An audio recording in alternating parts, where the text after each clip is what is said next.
Good evening and welcome to the joint meeting of the City Council of the City of Moreno Valley Community Services District, City as successory agency for the Community Redevelopment Agency of the City of Moreno Valley Housing Authority, Moreno Valley Public Financing Authority, and the Board of Library Trustees. The City Council receives a separate stipend for CSD meetings. I now call this meeting to order. Excuse me. Yes, I now call this meeting, and forgive me, this is my first council meeting, so we're going to work out some kinks, and so forgive me if I have a few mishaps up here, but we'll get through it. So I now call this meeting to order on December 20th, 2022 at 6 p.m. The Pledge of Allegiance will be led by Mayor Pro Tem Delgado, followed by, if you could please remain standing for the invocation by Dr. Cooper Hagens III from Unity of the Faith Christian Outreach Ministries.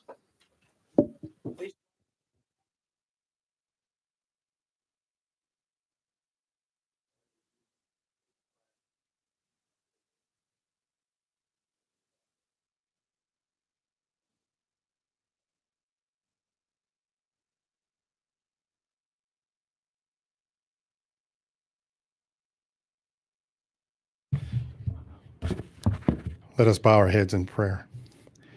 Heavenly and most merciful Father, creator of the universe and ruler over all living things, we give you praise and adoration on this evening. We invoke your presence here at this council meeting as we celebrate these men and these women that you have appointed, promoted, and transferred into new assignments.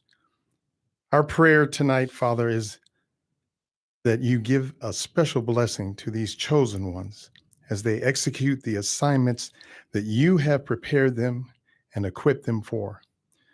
The weight of their responsibility and their accountability cannot be borne by just anyone. And that is why you have chosen them and given them favor over all others. And now, Lord, place upon them a double portion of your anointing, from the crown of their heads to the soles of their feet. Anoint all that they address, their decisions for the city. Lead, guide, and direct their thoughts, words, and deeds as they take on the daunting task of management of the affairs of this city. We claim it, we decree it, and we declare it to be so in the mighty and matchless name of Jesus Christ. And everyone said, amen.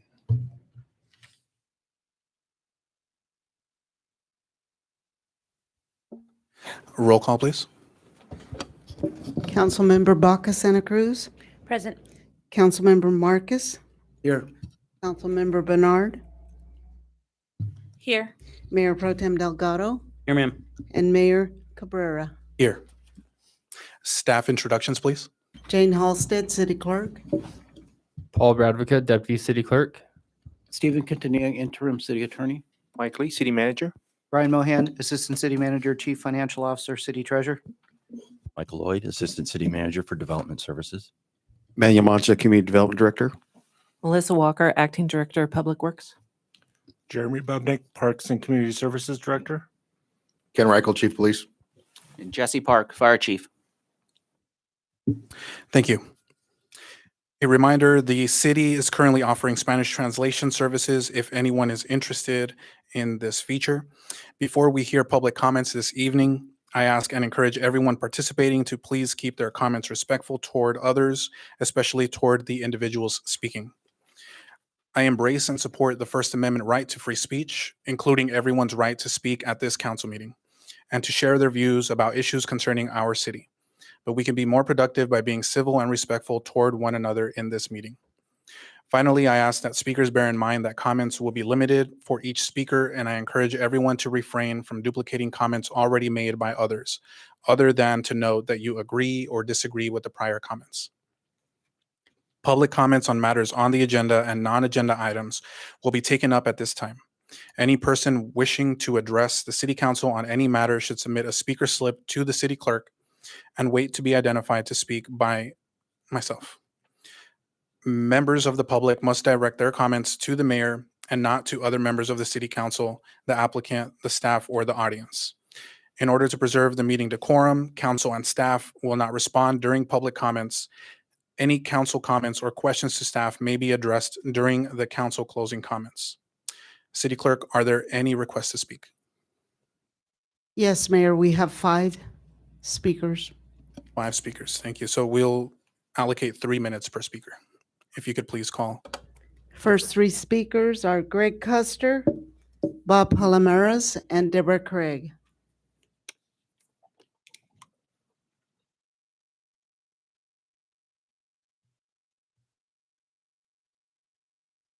All right. Well, good evening, Mayor, Mayor Pro Tem, Council, City staff. I just wanted to come in and say congratulations to Mayor Cabrera for your victory, for our new mayor, Mayor Pro Tem for your reelection. And as a candidate for District 4, I wanted to congratulate our newest council member, Bernard. Thank you for serving, and I wish all the best for you. And Merry Christmas and Happy New Year to the council. And that's it. The next 3 speakers are Bob Palomares, Deborah Craig, and Darrell Terrell. Good evening, Council. I would love to start with Police Chief and Fire Chief. Great people. I wanted to talk a little. I was watching one of the planning commissions, and they approved an apartment complex on Iris and Emma Lane out there by the Home Depot. 462 units. We know that 462 units, each one will probably have 2 vehicles per unit.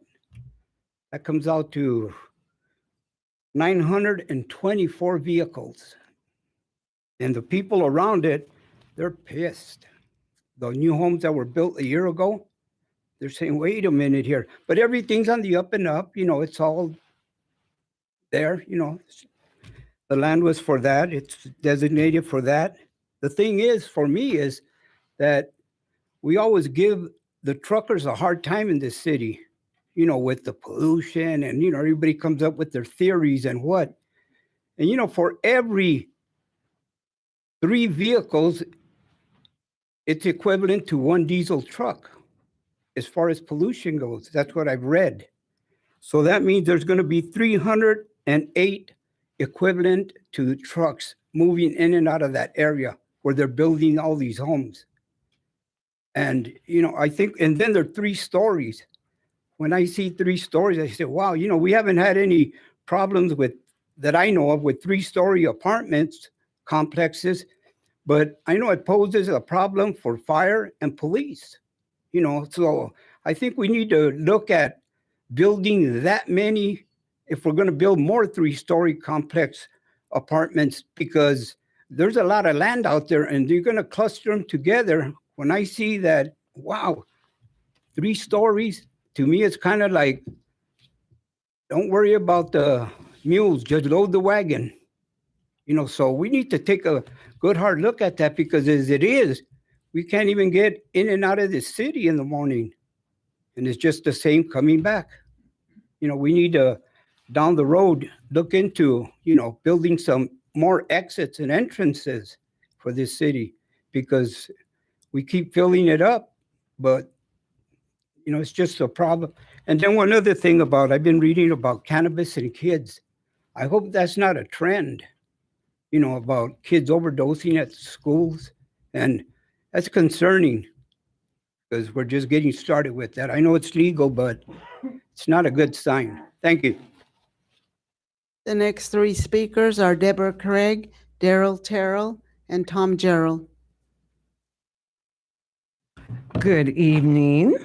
To begin with, I just want to say how happy I am. I've waited 6 years for this night. I won't go into that, but it's finally here. And, you know, congratulations to all the winners and our city council. I'm very hopeful for this year. And I also want to do a shout out to council members Bernard, Marquez, and the mayor. They went to the concert, the Moreno Valley Wind Symphony. I love the Wind Symphony, and it always makes me sad. They have a row set aside for city council people, but they never show up. So thank you. As a citizen, it made a lot to see you guys support something so special in our city. But that's not why I came. I came because, well, it's Christmas and following Christmas is New Year's. And I have some suggestions for the city council on New Year's resolutions you might want to think about. Of course, you don't have to do them because I always had that same one, lose 20 pounds, and I'll be making it again this year. But, I don't know. My heart's in the right place. Anyway, I think it is time. Well, first of all, in my hands, I have Lindsay Robinson back in March asked for the separation agreement from our city clerk. She had to go to court. She had to get a lawyer and go to court because the separation agreement, which was supposed to be a public record, a public document, was not given to her. And here it is. And I don't even know what the big deal was. Well, for one thing, maybe the big deal is the copy I have, it's only signed by the city clerk. Of course, the city attorney shouldn't be signing it anyway, but it makes me curious if the city council really, discussed it and what happened to it. So my first resolution for the city council is, please, can we get a real city attorney? Not an interim anymore. I even Googled interim to see what interim meant. And the one place it said less than 1 year. And I think we've had an interim city attorney for over 1 year. And I think we're a big city now, and I think we can handle a real city attorney. And so that's the first resolution that I hope the city takes to heart. The other resolution is, please be transparent. There isn't any reason why a resident should have to go to court to see documents that this was not to authorize this to be private. That's absurd. I would be okay for the city attorney if he was for the interest of the people, but he's not. So anyway, so my second one is to be transparent. And my third one is, please bring back study sessions. I miss the study sessions. And that's it. And everybody have a great 2023, and we'll see you next year. Thank you. The next three speakers are Daryl Terrell, Tom Gerald, and Christopher Baca. Good evening. My name is Daryl Terrell. Tonight, every one of you in this room knows deep in your heart that Moreno Valley is too divided. It is time to heal our community. We need a new spirit of community, a sense that we are all in this together. It's no secret that those of us here tonight have had our differences. The debates have been contentious. We have fought fiercely for our beliefs, and that's a good thing. That's what a robust democracy demands. But amid all the noise and passion and the rancor of our public debate, no matter who you are or where you stood on the issues that's facing our community, each one of us is part of something greater. We are not enemies.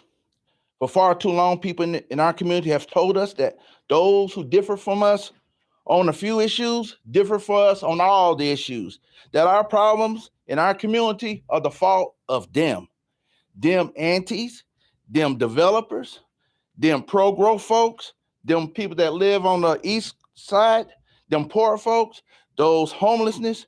We got to the point where we nearly dim ourselves to death. But this is Moreno Valley. There is no them, there's only us. We need each other. We don't have anyone to waste. We are part of the Movale family, and we are a forward-looking community, a people who have always faced the future not with fear, but with determination. Not with doubt, but with hope. We've always taken great chances and reached for the new horizon and gave you, our residents out there, a reason to hope again of a brighter tomorrow. Now, we're at a rare moment in our history. We have been given a rare opportunity to remake Moreno Valley, a chance to seize our future. And as difficult it is sometimes, what is inherent about the Moreno Valley spirit is the fact that we don't cling to the past. In this city, we always look forward. And that movement begins with you, the residents out there who are watching here in this room or at home. It happens because you decide it's time to move forward. It's because you decide it's time for a change, because you're willing to face the future without fear.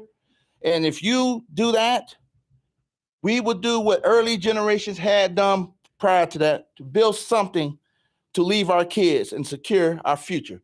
Moreno Valley's days lie ahead. Thank you. The next three speakers are Tom Gerald, Christopher Baca, and Luis Palomares.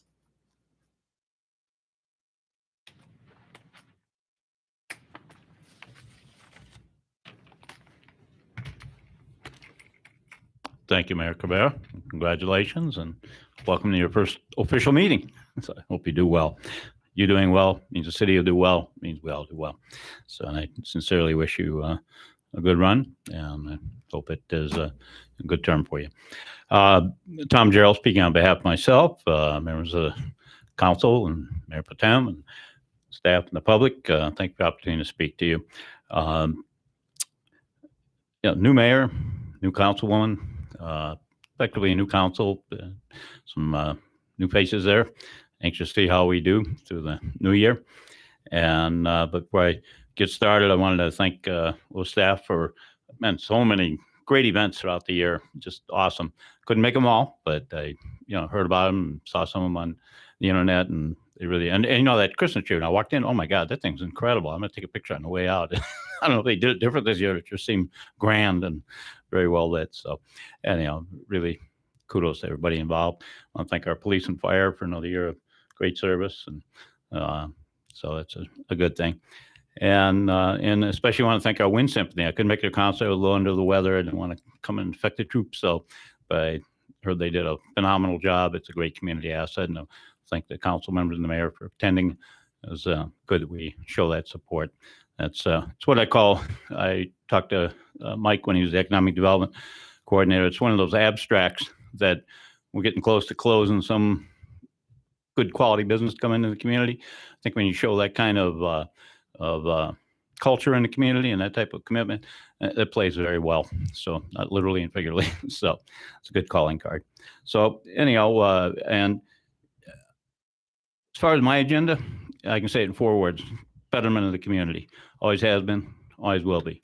I'm pro-growth, pro-development, politically conservative, but I'm very receptive to many thoughts, and I learn from those around me. And so the reason I wish goodwill to the mayor and new council is that, as I said, over the many years that I watched council from the beginning, I've seen some really good things, and I've seen some things that weren't as good for the community, and they have long-term effects. So that's what I'll be watching as the results and see where we go. So thank you very much, and appreciate the time to speak to you. And Merry Christmas and Happy New Year. The next three speakers are Christopher Baca, Luis Palomares, and Roy Bleckard. Good evening, Council. With all the excitement on Monday, I forgot to congratulate our new council member, Shalinda Bernard, and as well as Mr. Delgado.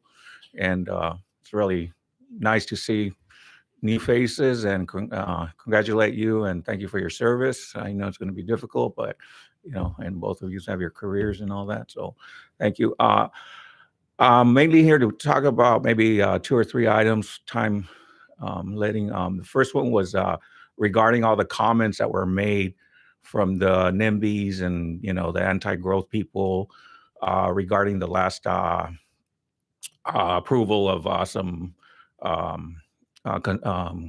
building. I was kind of bothered by how people from other communities that are coming here and using the same old talking points that are not relevant to our community and are really, exaggerated and twisted, and we're talking about asthma and the children and Edgemont and so forth and so on.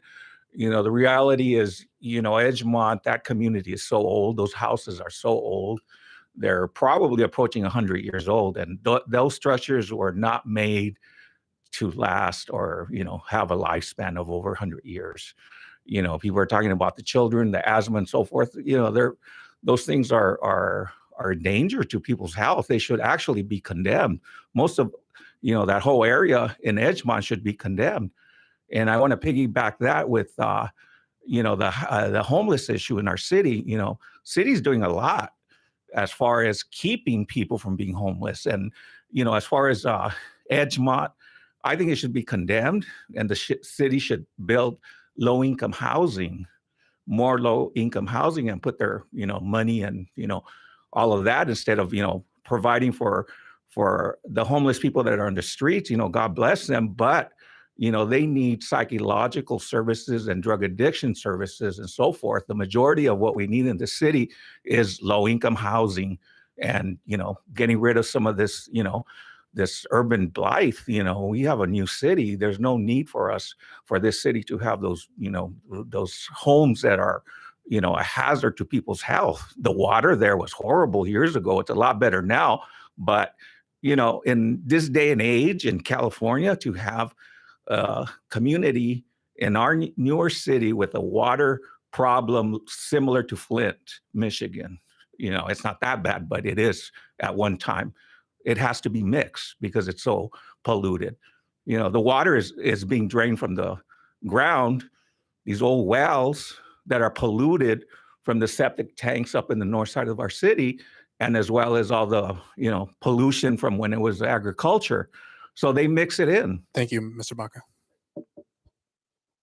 The next two speakers are Luis Palomares and Roy Bleckard. Luis Palomares, community activist. Okay, I'm here to talk about also what's going on in Edgemont as far as the people that had came and didn't want that project there. It's a great project, and I'm glad we had some common sense council members here that voted for it. It's a good project. We need it.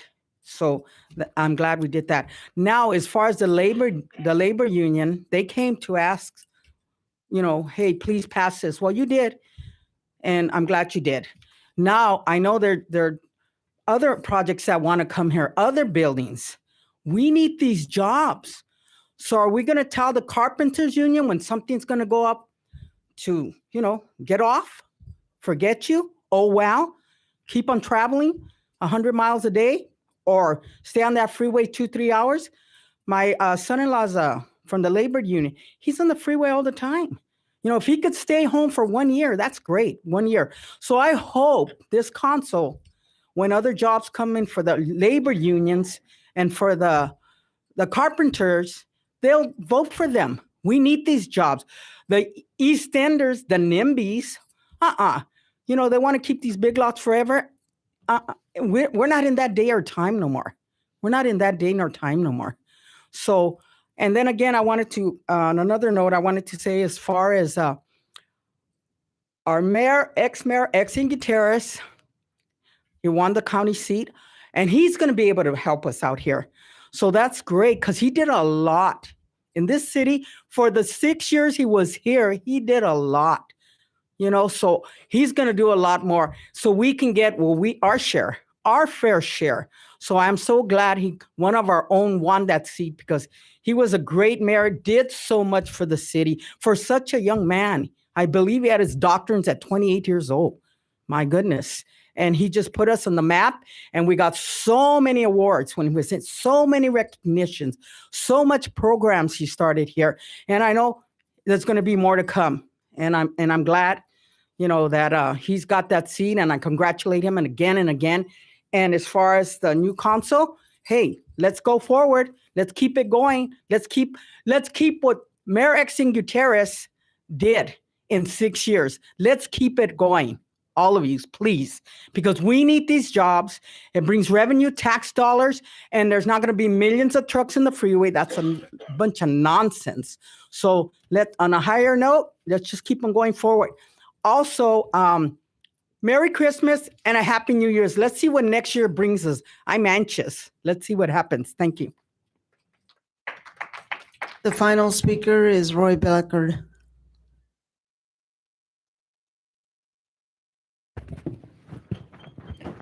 Surprise.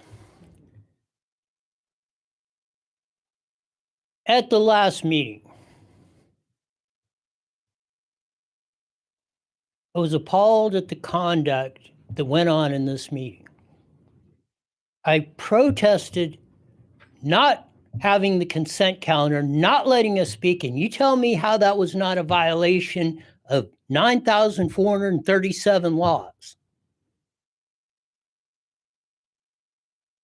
This has been going on for a year. 4 of you, well, 3.5, know damn well what I'm talking about. I want to see in the last 2 weeks, I want to know which one of the council members or which one of the staffs contacted me about that issue. Which one of you responded to my email that I sent in last night? Are you going to respond to it today?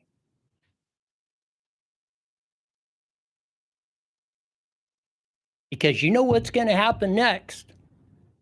You want to put us in that position? On top of that, on top of potentially, and there may be a good explanation, but there was an allegation made by an attorney and a contractor, you were costing us 90 grand.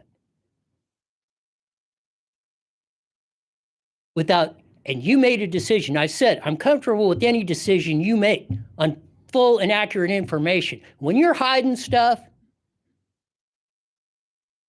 that is a no-win.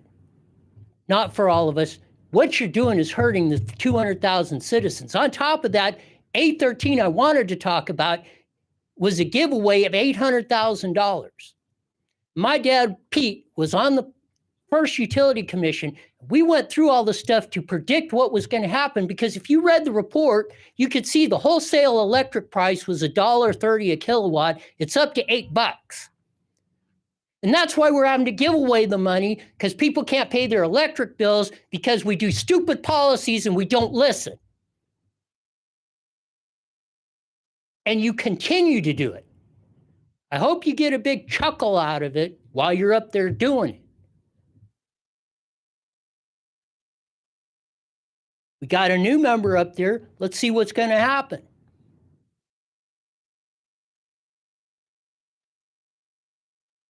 Because the rest of it, everything that goes on in there, calling out anything doesn't make any difference, because nothing changes. And that's the sad fact of what's going on. We'll deal with some more of this and then on one agenda item coming up. We're going to see. It's a new day. Are we going to fix it?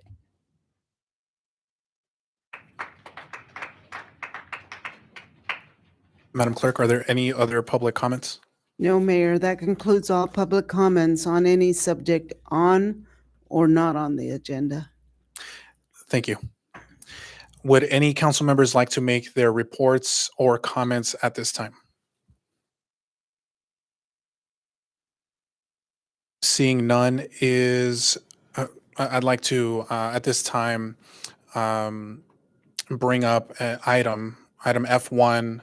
I believe staff received correspondence and communication from the applicant on this project, and they have requested a continuance of this project to, I believe it's our next city council meeting, our next regular city council meeting. And at this time, would like to see if the council, if anyone would make a motion and a second to accept that continuance and continue this item F1. Excuse me. First, we need to move it to this point in the meeting. So first, I'm looking for a motion and a second to move item F1 to this point in the meeting. Make the motion. Motion by Councilmember Marquez and a second by Mayor Pro Tem Delgado. And do we need a full vote on this? Yes. Okay. If we could please call for a vote. Want to do a voice vote? Yes, please. Councilmember Santa Cruz? Baca Santa Cruz? Yes. Councilmember Marcus? Yes. Councilmember Bernard? Yes. Mayor Pro Tem Delgado? Yes, ma'am. And Mayor Cabrera? Yes.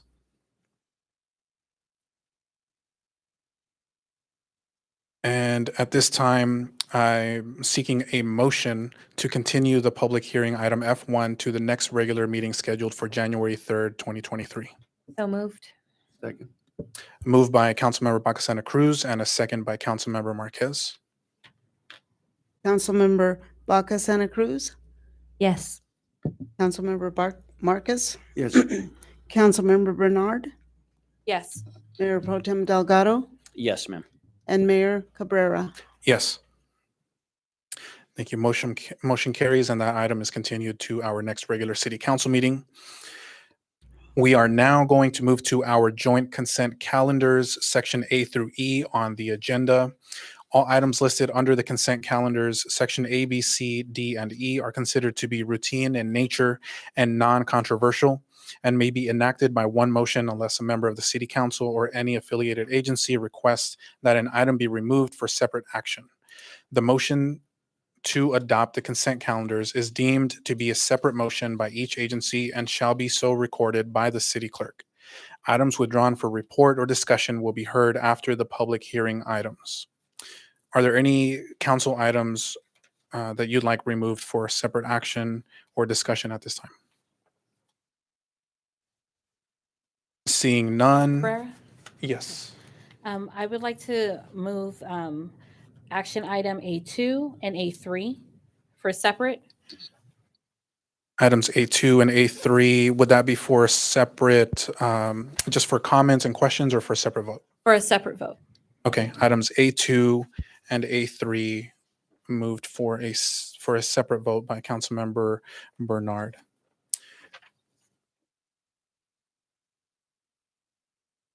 And Madam Clerk or City Attorney, at this time, do we go ahead and have council deliberation for those items, or do we simply take those items after we vote on the consent calendar? We can take them after we vote on the other items. Okay, thank you. And so at this time, I will entertain a motion by the City Council to approve the consent calendars excluding items A2 and A3. Excuse me, Mayor. For clarification, A2 and A3 is basically the minutes for December 6th. I believe you're, council member, you're moving them to a separate vote because you weren't here, correct? Yes, to Okay. abstain. So very similar for all of the various sections, B2, B3, C2, C3, D2, D3, E2, E3 would also have to be moved as a motion as well, because those are also the same minutes for all of the various sections based on the organization and the agencies that they are affiliated with. So let the record reflect that A, 2, 3, and all B, C, D, and E, 2 and 3, are also being moved for the same separate vote. Thank you for the clarification. And I believe there was a motion. I'll motion to approve the consent calendar minus the A through E 2, 3. I'll second. A second by Councilmember Marquez.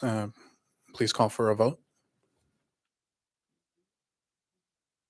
Going to do it on the screen.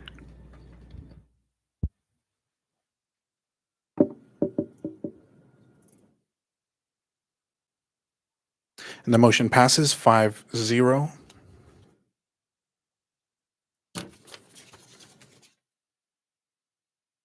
That brings us to item F on the agenda. Or at this time, we'll take up those items that were moved for a separate vote. And so at this time, do we simply just, anyone can make a motion in a second? Are you moving item H up? H is items removed from the consent calendar. Let's see here. That would be correct, Councilmember and Mayor. Any items removed from the consent calendar get placed into H. So this would now become H2, 3 for all of the various sections that were removed. Thank you. I see that now. I see that a few pages Oh. later. So at this time, thank you for the clarification. At this time, we're going to move to item F on the agenda. Questions or comments from the public on a public hearing matter are limited to 5 minutes per individual and must pertain to the subject under consideration. Those wishing to speak should complete and submit a goldenrod speaker slip to the Sergeant at Arms.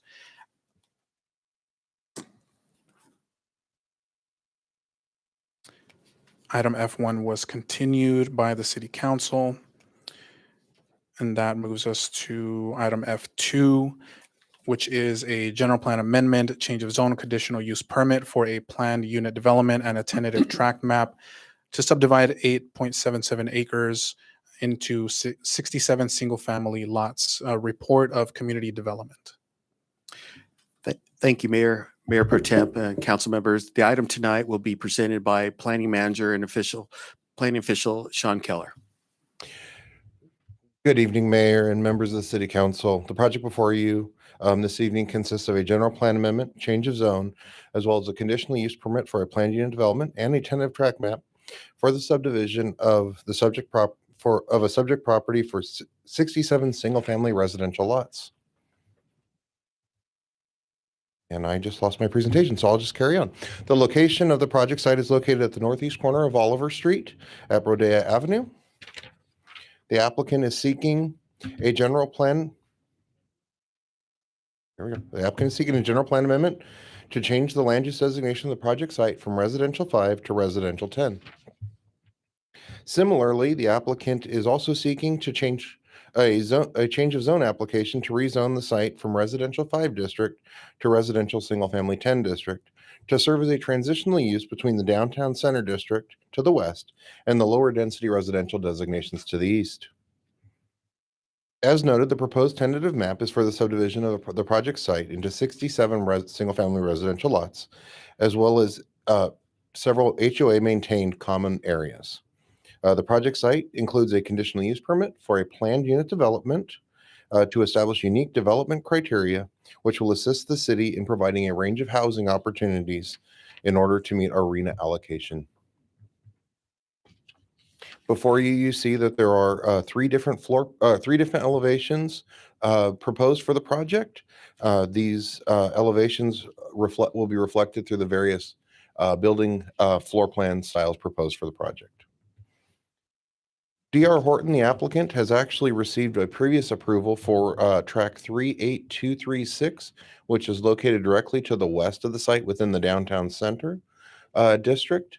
That approved project includes various common open space amenities that will actually be available to the development that is before you this evening. They will both be maintained and reviewed together. The Planning Commission, in their review of the proposed project, recommended that the City Council approve the proposal, and therefore staff recommends the City Council adopt the initial study and mitigate negative declaration and mitigation monitoring and reporting program prepared for the project. Also approve the proposed project and introduce an ordinance approving the proposed zone change. Staff's available for any questions you may have this evening. Thank you, Sean. At this time, are there any council questions of staff?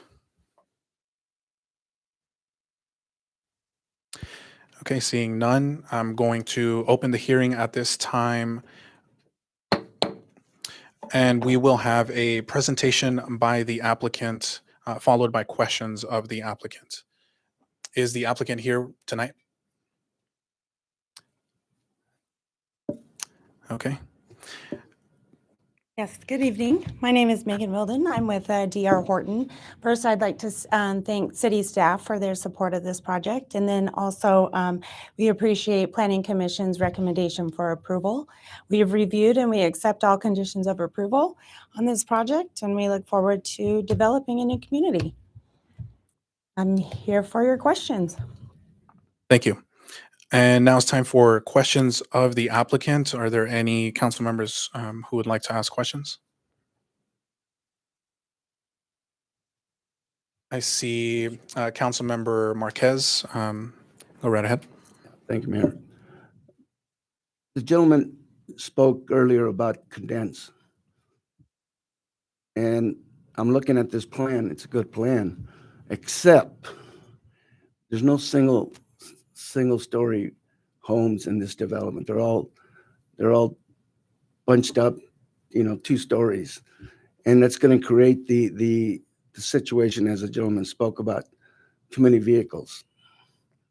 Now, there's other projects going on out there. So here we go. We're going to more vehicles. The commutes are going to get congested out there. is there a reason why single-story homes weren't in this plan? On this one, the lot sizes were a contributing factor to that. These are 3,600 square foot lots, so they're a little bit smaller. So to meet the setback requirements of 5 feet on each side, and then 10 feet in the back, and the 20 feet in the front with the driveways, the second stories were the better option. Okay. Thank you. That's all I have. Thank you. Are there any other questions of the applicant? Okay, I don't see any other questions here. And now that brings us to public testimony for public comment. Madam Clerk, do we have any requests to speak on this item? We have 2 requests from Luis Palomares and Tom Gerald Sr. Okay, we can go ahead and call up the first speaker.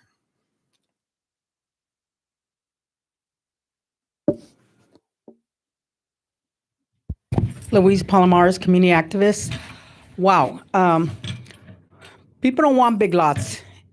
So I think this is a good project. I know the parking, they got to make enough room for the parking though, because people have 2 to 3 cars.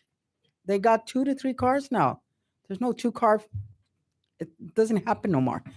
You got children, even if they're 25, still living at home because they cannot afford the rents. They're too much money. They can't afford to buy. So we need housing. This is a good project. And I know they're changing the zone change, I believe. So 1 levels ain't working anymore. We don't got the luxury to go there. People can't take care of those huge, huge lots anymore. So this is a good project. I support it. And I hope the council goes forward with it. And the zone change. And Marcus always has some, well, I'll leave it at that. But hopefully, and when Bob was talking about the trucks and the cars, he was just talking about all the trucks. He exaggerated all these trucks, all the trucks that they're going to be thousands. Oh, we need housing. If we're going to have that traffic, we need the housing nevertheless. They got to start fixing these freeways and widening them. Maybe at the county level, they can do that. Caltrans, hopefully. That's what we really need to be looking and focusing on. That next, because we can't stay a bedroom community forever. Everybody's leaving this community to work. I have grandkids and kids that live here. They're all commuting out of the city. Everybody's leaving here. And we need, like Bob said again, we need more entrances in and out of the city. I don't know if that's going to help. And I guess that's at county level, Caltrans. I hope that's going to happen sooner than later. So that's what I got to say as far as this project. I think it's a good project. Hopefully it goes forward, and that's all I got to say. Thank you. Tom Gerald Sr.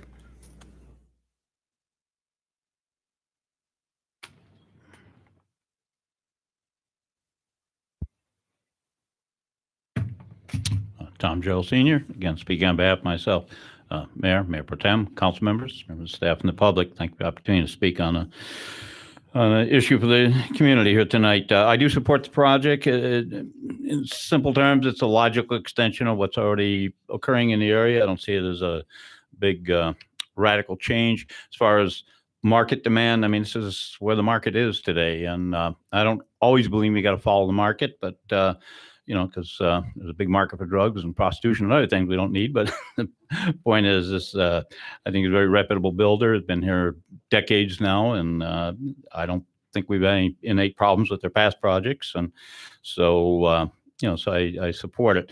I do have one quick house cleaning issue, though. I'm looking at the agenda, and correct me if I'm wrong, but I couldn't find on the agenda the location of the project, and maybe I'm wrong. And I think in future agendas, they used to, back in the early days of the city, they always put that right at the beginning, where the property is located, because they give you a track map. Well, unless you got a computer brain, which I don't, you don't know where it is in the city.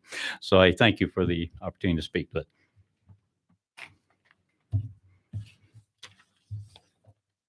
That concludes public comment. Thank you.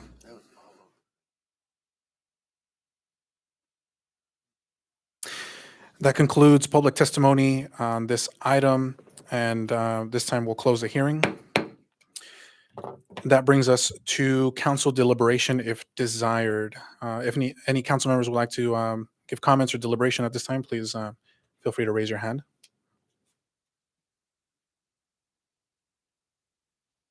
Anyone wishing to comment or deliberate? Well, I'll just comment on the actual project and the two stories. There was a track that was developed above my house.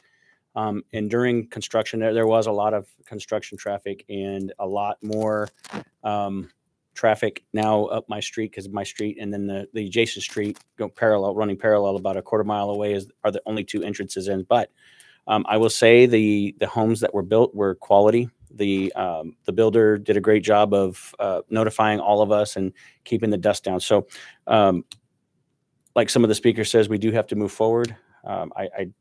It looks like this developer, this builder did a great job on the way it was set up. So it looks good. Thank you. And I do see here on the screen, next speaker, Councilmember Baca Santa Cruz. Thank you. I agree as well. I think that the large lots are a thing of the past. We used to, our generation, spend Saturday mowing the lawn and keeping up the house, having big parties in the back. But now the demand is more for a smaller, more manageable piece of property. The house will be larger on the property. I've looked at these. It's already zoned for residential, and I think that the desire is to have those smaller properties and more housing. We do need housing in the city for our residents. So I also think that this is a great project, and I thank you for bringing this to the city. Thank you. Any other council members for deliberation? Okay. Seeing none, at this time, I entertain a motion by the city council to approve staff recommendations 1, 2, and 3. I'll make a motion to approve. I'll second. A motion by Councilmember Marquez and a second by Mayor Pro Tem Delgado. Please call for a vote. The item is approved unanimously. That brings us to item F3 on the agenda, which is a municipal code amendment, amending various sections of our code. Report of community development, once again. Thank you, Mayor. Mayor Pro Tem and council members, this item will be presented by the planning manager, planning official, Sean Keller. Good evening again, Mayor and council members. The project before you are ordinances to amend Titles 3, 8, and 9.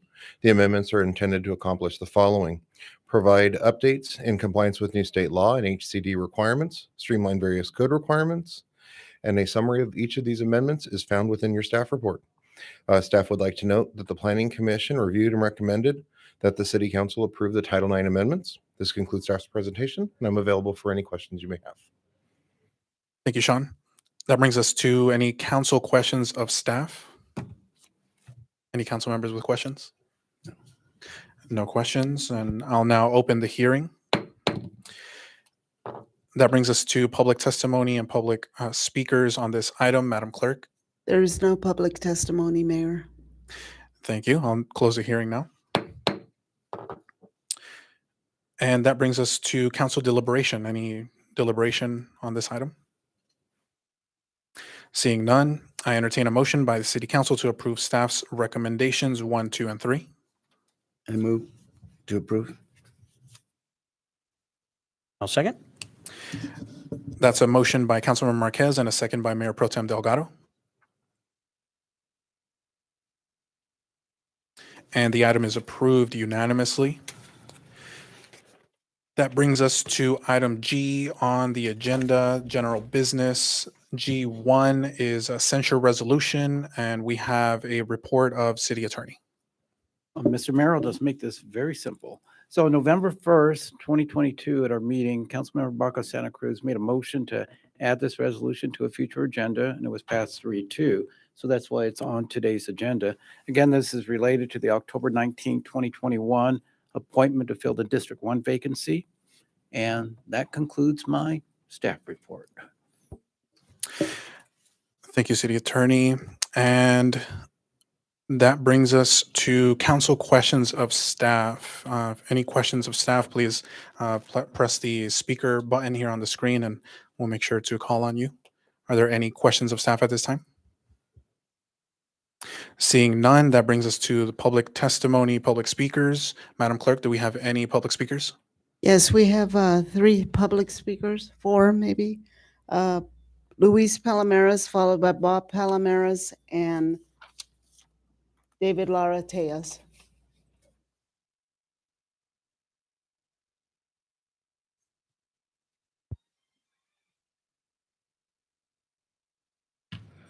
Wow. I thought this day would never come. Hopefully we go through with the censor. Let's do what we got to do to make things right. And this not going to fix it, but yet it's a reckoning. A reckoning. And as Cabrera proved today, he does need training. Training. He's all over the map here. He's confused. Don't know how to run a meeting. How long have you been here? 5 years? 6 years? I don't know. I lost count. So I think this needs to go through because we, the people, have been waiting for some justice. Some justice. There's never been an apology, never a sorry. And if it's a year later, it's too late because it wasn't in the heart to even do that. Because Cabrera doesn't think he was wrong. Everything he did, he thought, oh, it was right. Marcus here, the same thing.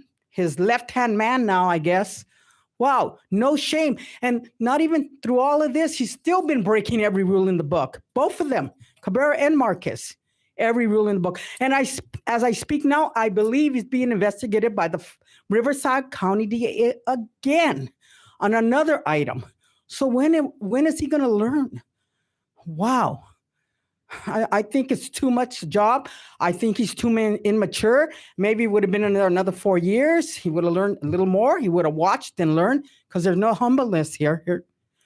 You know, there's no I'm very emotional when I'm talking about this because I was here the night when they did this, when they broke every rule in the book. And Marcus and Cabrera said, no, we're not listening to the clerk nor the city attorney. Nobody. We're going to go forward anyway. And since that day, they're still doing the same thing, breaking rules, doing what they want. You know, it's wrong. It's wrong. This council has to go forward with the sense, at least to show, hey, there's some accountability within the city level. I know the DA looked into this, Mike Hester. They came down, corrected or else. And even at the correction time, they were still wondering, oh, can we do this? Can we wait another day? Marcus and Cabrera, could we do it? No, you have to do it now. Listen to the attorney, because if you didn't, or else the city was going to get a lawsuit, I believe. California Awareness came down. Come on.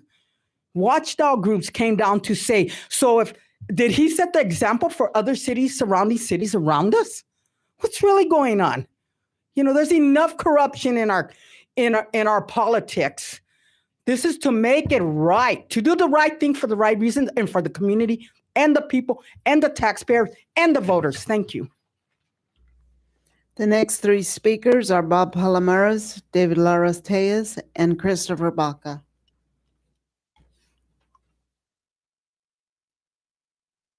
I know we all wish that this could just go away. You know, I've heard some of the council members say, let's start fresh. Let's leave the past in the past. But let's finish what we started. You know, we took care of the political part of it. Now let's take care of the rest of it. And this is going on everywhere. You know, I was reading in today's paper about Gracie Torres from the Western Municipal Water District. She's being, possibly tomorrow, they're going to censure her. And the reason is that she has had a pattern of alleged abuse, and she's just harassing staff and the public. And the other members of that board, from what I read, they've got enough to censure her. But, you know, we know it's just a slap in the wrist. But the thing is that if we're going to start fresh, let's take care of what we got here and let's give everybody the opportunity to carry us forward. You know, because this is happening in LA. We know that about the councilman over there that won't even step down, and everybody's asking them, even their members. But, you know, they think it's a free pass, you know, that because you're political, look at me. No, you're the servant. The people want you out of there. You know, they're going to have to get you out. You know, no one is above the law. That's where the line is. Follow the law. You take an oath, and there are some people that, you know, the oath doesn't mean a damn thing. Doesn't mean anything. As soon as they finish taking the oath, they violate it. And I've seen people that uphold it with integrity and are public servants and do the right thing. And then there's those that will have someone come up here and say, let's start attacking our city attorney, because now you know what it is? Vengeance, vindictiveness. That's what it is. So they started putting the nail in here when Deborah Craig came up here a little while, say we need another city attorney. He has done absolutely nothing wrong. All he did was point to what the council members were doing wrong. But he's the one that they're going to put on the cross, huh? You got to get it together. Admit it. Tell us what you did, why you did it. You know, it just didn't fall out of the sky. This lady happens to show up because you voted her in. No. There's a lot more behind it. And that's what we need to dig up. You know, let's put some penicillin in this infection. Thank you. The next three speakers are David Lara Tejas, Christopher Baca, and Roy Bleckard.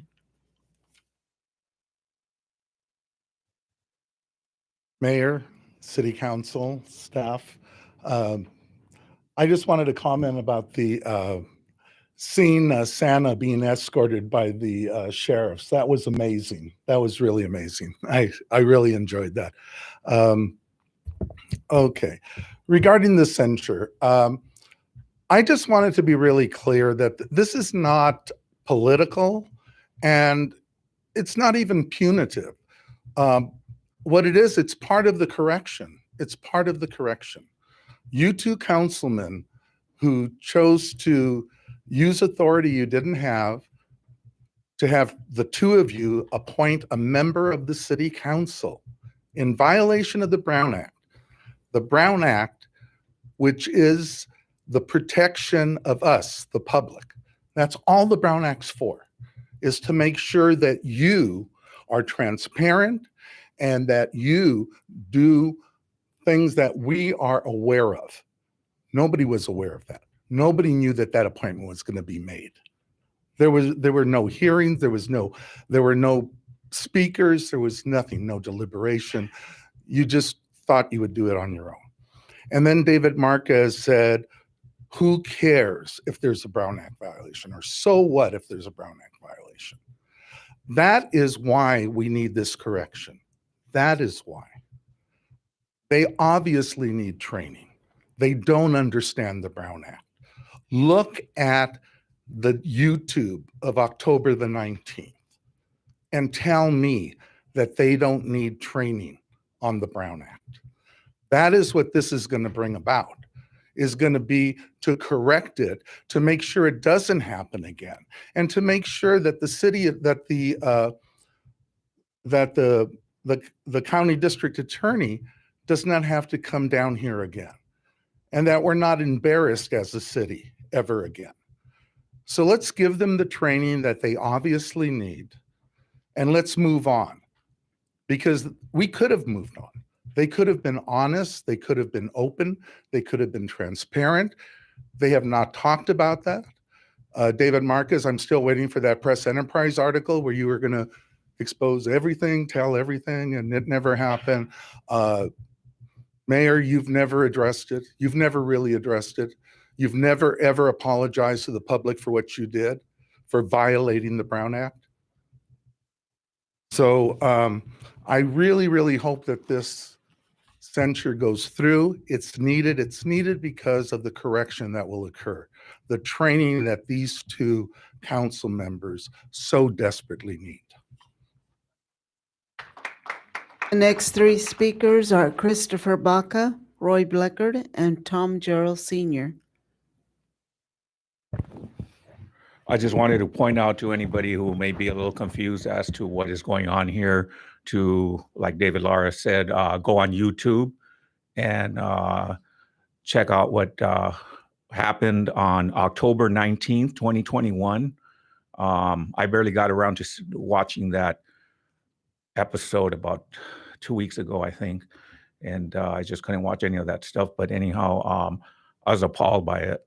I mean, I don't understand how or where you came up with these, rebuttals or these, kind of juvenile, things that you wanted to have it your way when the city attorney and the clerk were informing you that you just couldn't do that. And you came up with all these things. And like I said before, quit listening to these pseudo experts from the community. And you know who I'm talking about. That's why you're in this predicament, because you listen to these people who think they know it all and they don't know it. Okay. They informed you yes, they give you information that you can use, but it was half-assed. Okay. Yes, you were a majority. There was only 3 people on the council.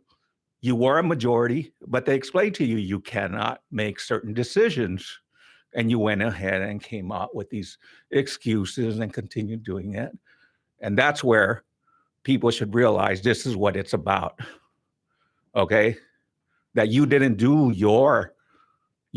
do your homework and read up on, can I do this or should I do this or should I not do this? Or maybe go to ask a lawyer, ask somebody, a professional. You have access to, for God's sakes, your wife works for the governor, doesn't she?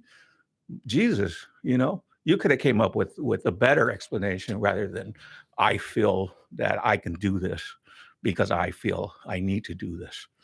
So that's really what the censure is about, that you need to understand that you have a responsibility under oath to do what's legal, and you didn't do that, and you still don't want to acknowledge it.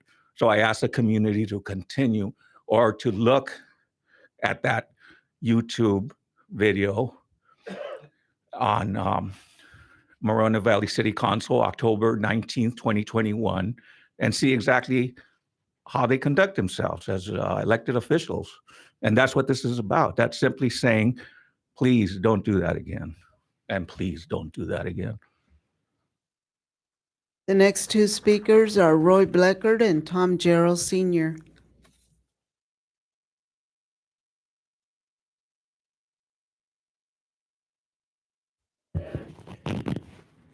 The Moreno Valley October surprise, October 19th, 2021. As I wrote over a year ago, has not been disputed by anyone, but tens of thousands of emails and communications and no response. That was an illegal coup takeover of our government, where 2 council members decided they were going to run this city by any means, legally or illegally. As Mr. Palomares, Mr. Lara Tellez, and Mr. Baca said, we were promised an explanation. If you want to heal this city, you want to stop. If we wouldn't have got to this point, where's that explanation? Miss Bernard was a year away, 2 days after that, put on her page where she's running for office. She had it figured out. She said it was wrong, and the 13 thing was wrong, but it was legal, as she pointed out. How come you guys couldn't figure that out? The city attorney told you, you got the YouTube, you're looking at it. You knew darn well, you two, when you passed that, what you were doing was illegal as hell. And it was different than 2013, and it was clear. And you said, we're going to do it anyway. Screw the people. We're going to run this city the way we want. Open up the closed session. What that does is it allows the council members to speak. They're no longer bound by the law. That's the purpose of that. Mr. Cabrera, you got the gavel and you can put that on the agenda and do it. I've asked you both in emails from this dais and personally, both of you, to come up with an explanation. Zip zot or nothing. That is a middle finger to 200,000 plus residents of this city, and it will not stop. It will not stop until at least we get all the information out on the table. Promises made, promises kept.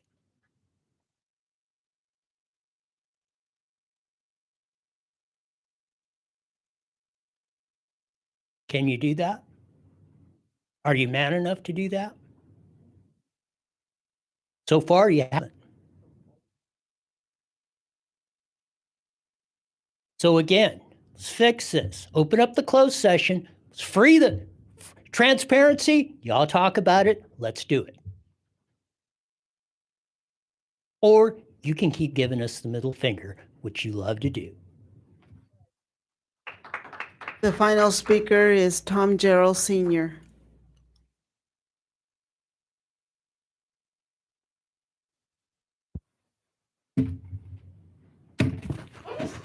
Roy Stahl. Mayor Pro Tem, council members, members of staff, and the public, thank you for the opportunity to speak on this issue. Let me first clarify, I just calculated out, it's almost 40 years of meetings I've been coming to. I'm not saying that to brag, just say I've got a perspective. 38 years of right to the very first one and seeing a lot of stuff. I've attended all but one of every major project and just a lot of stuff in between. And I do, somebody mentioned study sessions before. I take pride in it. I got those televised, okay? And it took me 17 years to do that. I don't say it to brag, but sometimes you got to work hard at things to get them done. But, so I make my little contribution. I've served on committees and so on and so forth. As I said, betterment of the community is what I'm all about. I'm not speaking tonight. In fact, I didn't even plan on it initially. It's not meanness. It's not political revenge. Not because I supported another candidate. It's because an issue that I think needs to be clarified. And, I was in the audience that night. And again, looking back on that decades of city council, I never saw anything like it. I didn't think you could even do it legally. And you can't, or couldn't. In short, it was a big follow-up, and that's the most polite word I can use. It was not kosher. It wasn't good. It was a bad thing. It represented the city poorly. Now, Mayor Cabrera, you once told me that you appreciate Winston Churchill and his history and his contribution to history. Well, I do too. And, just today I was researching, I had heard about it before, but I wanted to get my facts right. He had a major mess up in World War I, got a lot of guys killed, and he got deposed effectively. They fired him off his job. He was the head of the Admiralty, and they downgraded him. And so it was a bad time. And that mess up haunted him all the way into World War II. And it's a big part of why certain English leaders didn't want him to become the head of the government there. And that haunted him for a long time. But the man came back, he turned things around, and thank God he was here. And we might be all saying Heil Hitler today, one for Mr. Churchill. So I'm thankful for his thing. So what I'm saying is this something you can learn from. I say let's take the medicine. And again, it's not meanness. It's just something, it's a house cleaning issue, but it's an important house cleaning issue. It's not a minor issue. As I said, I never saw anything like it. I hope I never see it again. And so let's get it done. Let's put it past and go on. And again, as I said earlier, I wish you the best, because what's best for you should be best for the community. So thank you for the opportunity to speak to the issue, and appreciate it. That concludes public comments, Mayor. Thank you, Madam Clerk. At this time, we move into council deliberation. If desired, if anyone would like to speak, please hit the button here on your screen, and I'll make sure to call on you. And I would like to begin the council deliberation tonight on the censure item and say a few things, right? The item on tonight's agenda, is from a previous city council, right? That's continued. And, our former mayor Gutierrez was one of the members of the council who voted for that, and it's now before us here on the agenda. Since then, elections have taken place. We have a new council up here, Councilmember Bernard, and Mayor Pro Tem Delgado was reelected, and I won the mayoral election as well. And this item and the events that led up to this item even being on the agenda have unfortunately caused a lot of division and a lot of strife across the community, especially here within the council chamber. And all of us have been witness to that over the past year or so. As part of it, we did cure and correct. We went through the process of curing and correcting, making sure that we corrected that issue, and we got through that, and that issue was settled. Again, the people of Moreno Valley have spoken, and I think it's clear that they want for our city to be united, to come together, to put our differences aside, to move forward and get down to the real issues that are affecting all of us, including homelessness, housing, making our city safer, cleaning up our city, so on and so forth. And this, I think, is a key moment for all of us up here, the 5 of us, to show everyone watching at home, all residents of the city, that we can move forward and put this behind us. And as most of us will recall, that time last year was a very tumultuous time. We went through something that I think rarely ever happens. Losing members of the council, and we were down to 3 members, and it was just a very difficult time in Moreno Valley history. We were still in the midst of the pandemic, and there were so many things going on at the time. And I just want to say that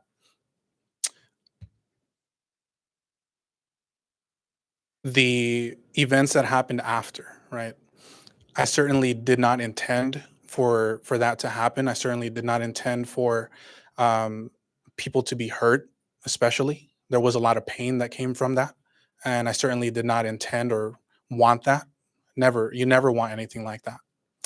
And I have stayed mostly quiet about it until now. And I just wanted to add a little bit more and make sure that I clarify some things, and, without going too far into it, just publicly apologize for any pain that was caused by that decision. I think it's the right thing to do. And ultimately, what I want and hope for is that, again, that we move forward. None of us are perfect. We make mistakes. That situation, again, was extremely difficult, and we had to act on it and figure out how we were going to keep the city running, how we were going to stay afloat. And things happened the way that they did. But once again, I certainly didn't intend for that to happen the way that it did. So we're here today, a new city council, the end of the year, the last meeting of the year. We have a opportunity to start the new year on a clean slate, united. I'll keep hammering that word again and again, to be united, to come together, leave our differences aside, move past this and move forward, because there are much more important things that our residents are counting on us to address. So I'll leave my comments with that. And at this time, I see next on the list to speak is Mayor Pro Tem Delgado.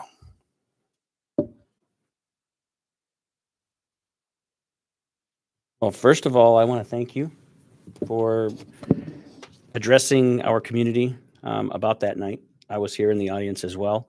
I didn't know politics. I didn't know how it was supposed to go, but everybody around me, I'm not dumb. I could feel that there's something going on. So Now this censure, and I'm going to read because I'll screw it up and my thoughts get all crazy. So now this censure is about moving our city forward with a clean slate.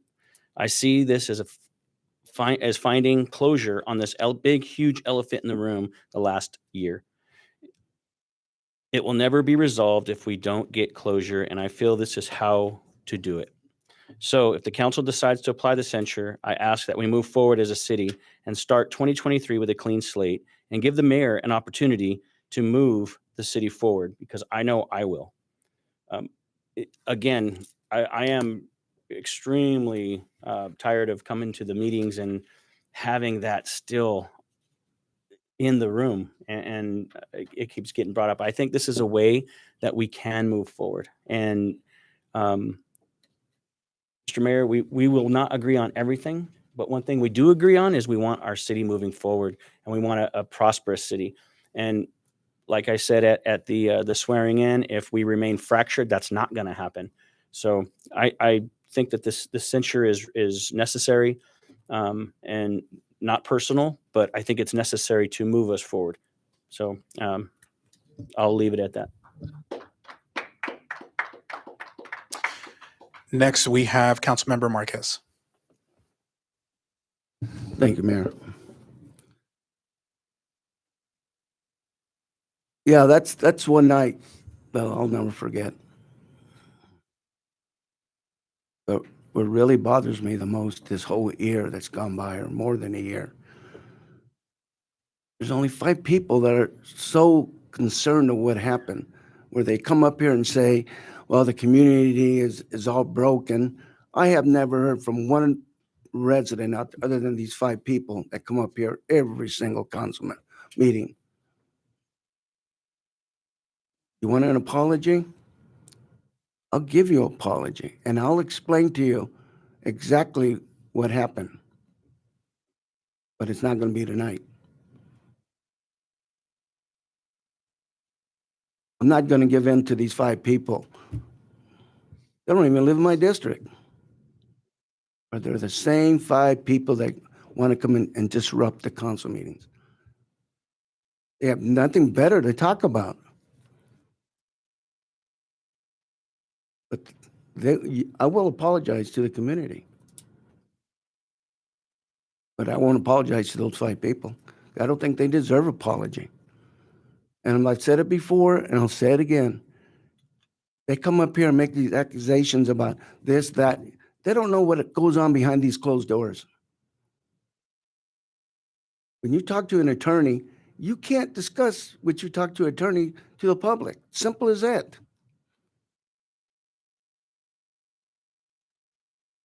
But my biggest concern is they don't know exactly what happened. There was an incident recently that I brought up to our interim city attorney, and he wasn't even aware of it. The situation happened in Mission Viejo, where the attorney general attended that council meeting, and he dismissed 3 of the council members that night. And he turned around and says, yes, I've been looking into 2 council members that have been doing a Brown Act or accused of Brown Act violation. But you know what? 2 council members can make that decision. You don't need 3, you don't need 4. What he was talking about is my inquiry to him. Mayor Cabrera, former council member LaDonna Jemison, had nothing to do with this. It was all about me. It was going to happen even the night that the mayor called in sick. But I talked to the mayor, and he knew I was going to do that night.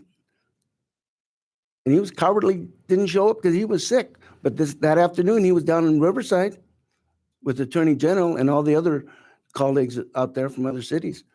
But he was sick that evening because he didn't want to come in and listen to it, because he knew that it was going to be a 2-1 vote.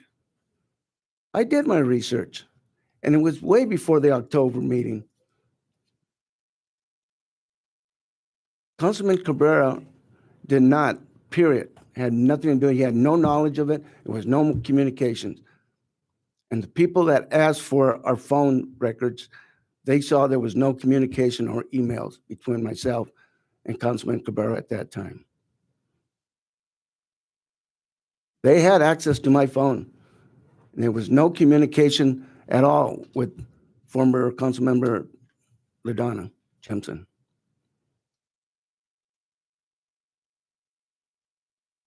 No, don't blame them. If you want to blame me. I will apologize. As soon as the investigation's over, I will apologize and let everybody know exactly what happened. And I'm telling you, it didn't happen that night. It happened months before that evening occurred. But people keep coming up here and saying this, they say that. You don't know what happened behind closed doors. And I didn't intend to hurt anybody that night. City attorney, at that evening, I spoke to him. So if you want to continue doing it, go right ahead. But I'll tell you one thing. Blame me for that incident on that evening. Because I'm the only one that did it. And yes, I will make it public, my statement, when I'm able to do it. Until all the investigation is done, including the DA's office, Attorney General's office, RSA, former city clerk, interim city attorney. When it's all done, then I'll sit down and make it all public, exactly what happened. Thank you, Mayor. Next, we have Councilmember Baca Santa Cruz. Thank you. This item is my item. I motion to put this resolution of censure on the agenda at the last meeting after the staff report. I heard just now that this issue was settled, that the city has spoken. Well, Mayor Cabrera, when you were campaigning, you denied that this action took place. Your campaign was based on the fact that you were wrongfully accused. This censure puts the city council's, it says that we find that this was an illegal action, that it was, whereas this action on October 19th constituted a clear violation of the Brown Act. It says that this censure is an expression by the city council of our opinion of your appropriate action. So the intent and purpose of this resolution is to say that you, Ulysses Cabrera, you, David Marquez, engaged in inappropriate conduct when you appointed somebody to the council. And now you say that it was months and months. Did you forget that the whole reason this happened was because my mother passed away? She passed away on October 6th. This action happened on October 19th. There was only 13 days between that. So it wasn't months before that you had done that. And if you did speak to the mayor regarding this, that again was another Brown Act violation. So don't sit up here and make lies and get yourself in worse trouble. During the staff report last time, you walked out, Marquez, but it's true that you did engage in improper actions that night. This was not allowed. The Brown Act requires that you tell the public which actions you're going to be taking at the meeting, and you did the opposite. You had the opportunity to refute these allegations, and you've had the opportunity to admit that it was wrong, that the action was wrong and it shouldn't have been done. But instead you say, it's over, let's move forward. No, you need training. You need to understand the Brown Act. You need to understand why it's important. You need to understand that it protects the public. Although we're elected, we're not almighty. We are still servants to the people who elect us. We represent them, not ourselves up here. So that requires that we do an open meeting. And there's other items that you need to learn. The fact that closed sessions can be disclosed by a vote.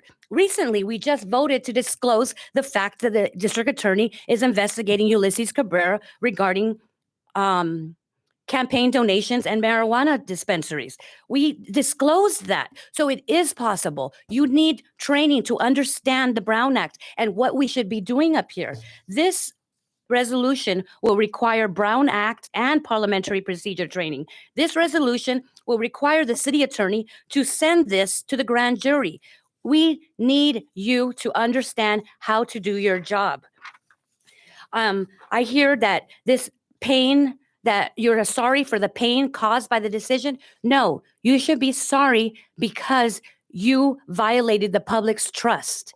Your election as mayor will be like the Astros winning the World Series. It will forever have an asterisk. You lied throughout the election. You lied and said that you did not violate the Brown Act. Your campaigners were saying that you didn't violate it. You violated the Brown Act. The Brown Act protects the public, and you're wrong. And you need to admit that you are wrong. This will say us as a body acknowledge that you were wrong. You violated the trust that you took an oath to protect. You put your hand on a Bible and said you would uphold this oath, and you violated it on tape. Go and look on the October 19th, and you still haven't told us why. Why did you feel so powerful that you were going to override the people who are here to guide us? I ask that you support this resolution of censure and require that these two gentlemen take training to better serve our community. We owe it to the people of Moreno Valley to be well trained and do our job well.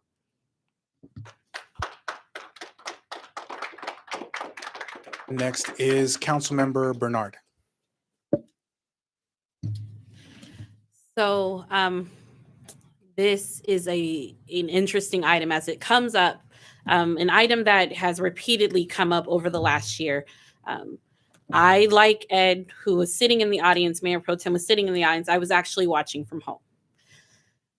So I would like to thank Mayor Cabrera for apologizing, because I do think that some of this is an apology that needed to be said.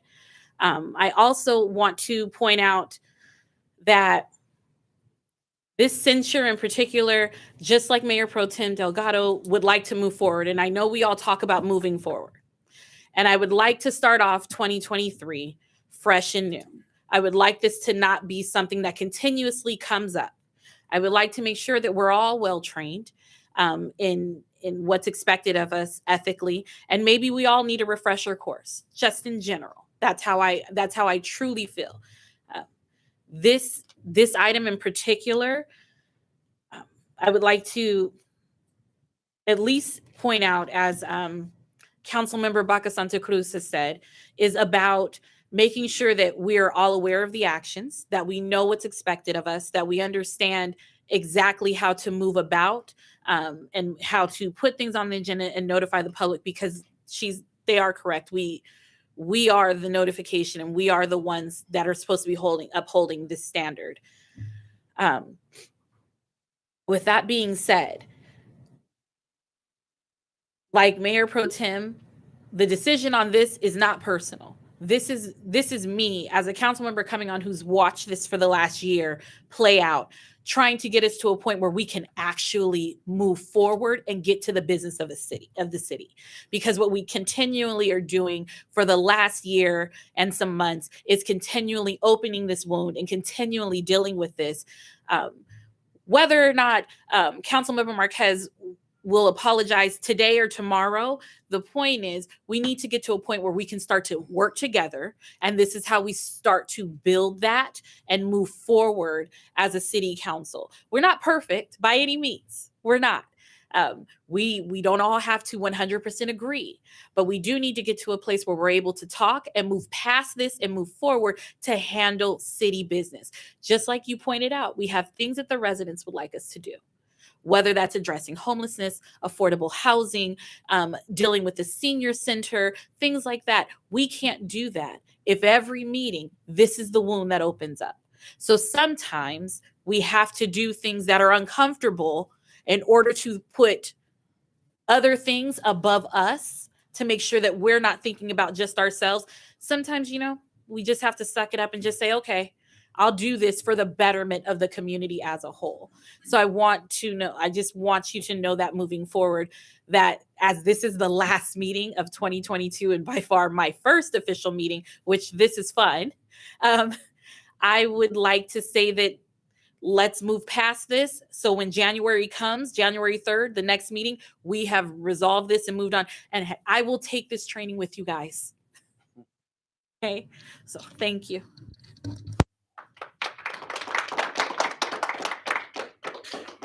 Thank you, Councilmember. That ends and concludes council deliberation. And at this time, I make a take motion. a motion and a second. I make a motion to adopt the censure of resolution against Dave Marquez and Ulysses Cabrera for the illegal action of October 19th, 2021, as presented in the agenda packet. I'll second that motion. We have a motion and a second.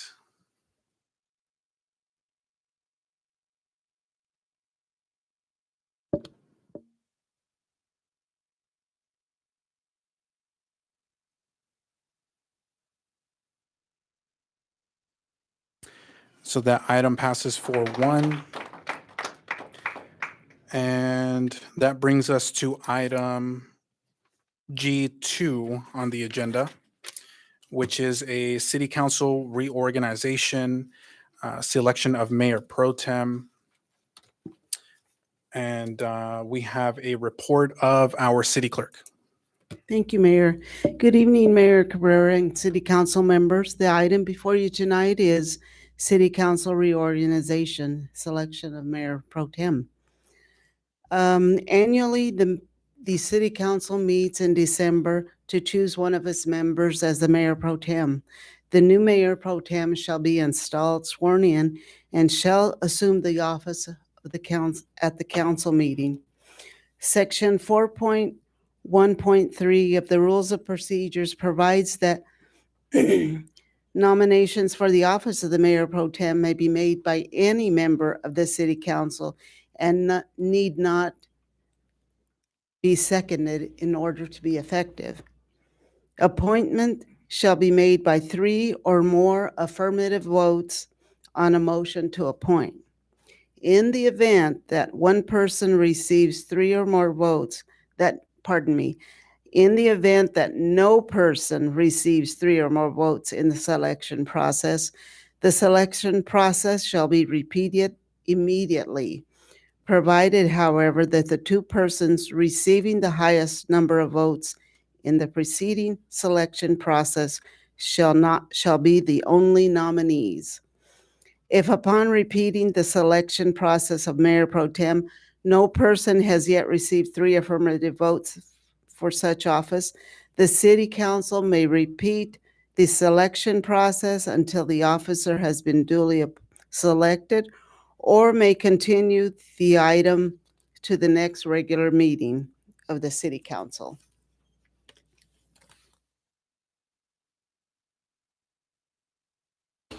Thank you, Madam Clerk. Does that conclude the staff report? No. Okay. The new Mayor Pro Tem shall serve until the next meeting scheduled for selection of the Mayor Pro Tem in December 2023. That concludes staff's report. I'm available if there are any questions. Thank you, Madam Clerk. That brings us to council questions of staff. Are there any questions by the council? Seeing none, that brings us to public testimony. Madam Clerk, do we have any requests to speak? We have 3 individuals that request to speak. Luis Palomares, followed by Tom Gerald, followed by Roy Blecker.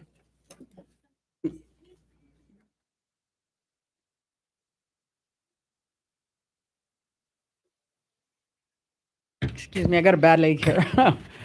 Okay, Luis Palomar, community activist.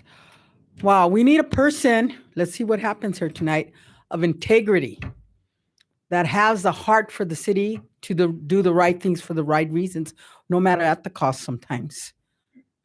And that's what I got to say about that. And I hope that we go forward after this. Let's see if there's no more monkey wrenches in next year. And I guess that's all I got to say about that. So hopefully, let's see what happens here tonight. Thank you. Tom Gerald Sr., followed by Roy Bleckard.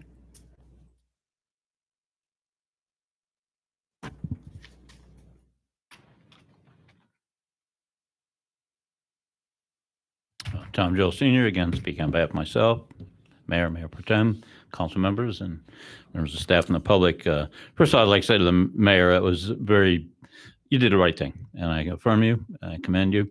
A simple apology goes a long ways. So good stuff. Thank you. This Mayor Pro Tem didn't really used to be that big of a deal, and at the end of the day, it's not that big of a deal. It doesn't have that much oomph behind it, but it seems to have taken on a little more significance in recent years. And but bottom line, and nobody asked me to say this, it's my own opinion, I'm very happy to see Mayor Pro Tem Delgado continue on if he wants to take it.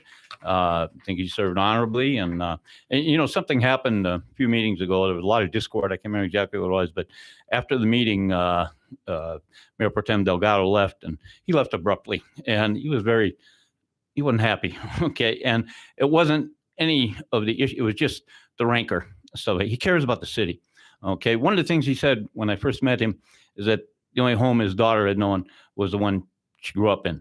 And I thought, given his position in the sheriff's department, he could live probably anywhere in the county he wants. He chose Moreno Valley. He's loyal to his community. He didn't jump into this politics game for the last couple of years. He's catching on. He's a good, bright learner. And I just affirm his efforts. If you choose somebody else, it's, your call. And so I leave it up to the council. But that's my opinion. So thank you very much. Roy Bleckard.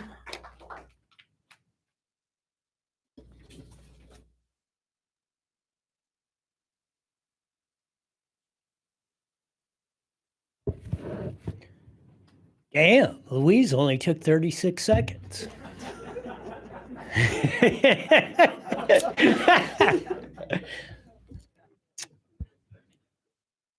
We throw these words around: transparency, unity, let's all get along. They're just words. And we all listen to them. More important is actions. And what actions do people take? Sends a much more powerful signal and a much more accurate signal of what can, should, or is going on. Mayor talks about unity and we all get along and we hear all this. Okay, Mr. Mayor, I think you should nominate Elena Baca Santa Cruz for Mayor Pro Tem. I think this last item and her tenure on the council has showed that. She's up here fighting for us, fighting for what's right, standing up for the people's right to know what's going on in this government, not trying to cover up, not trying to hide it.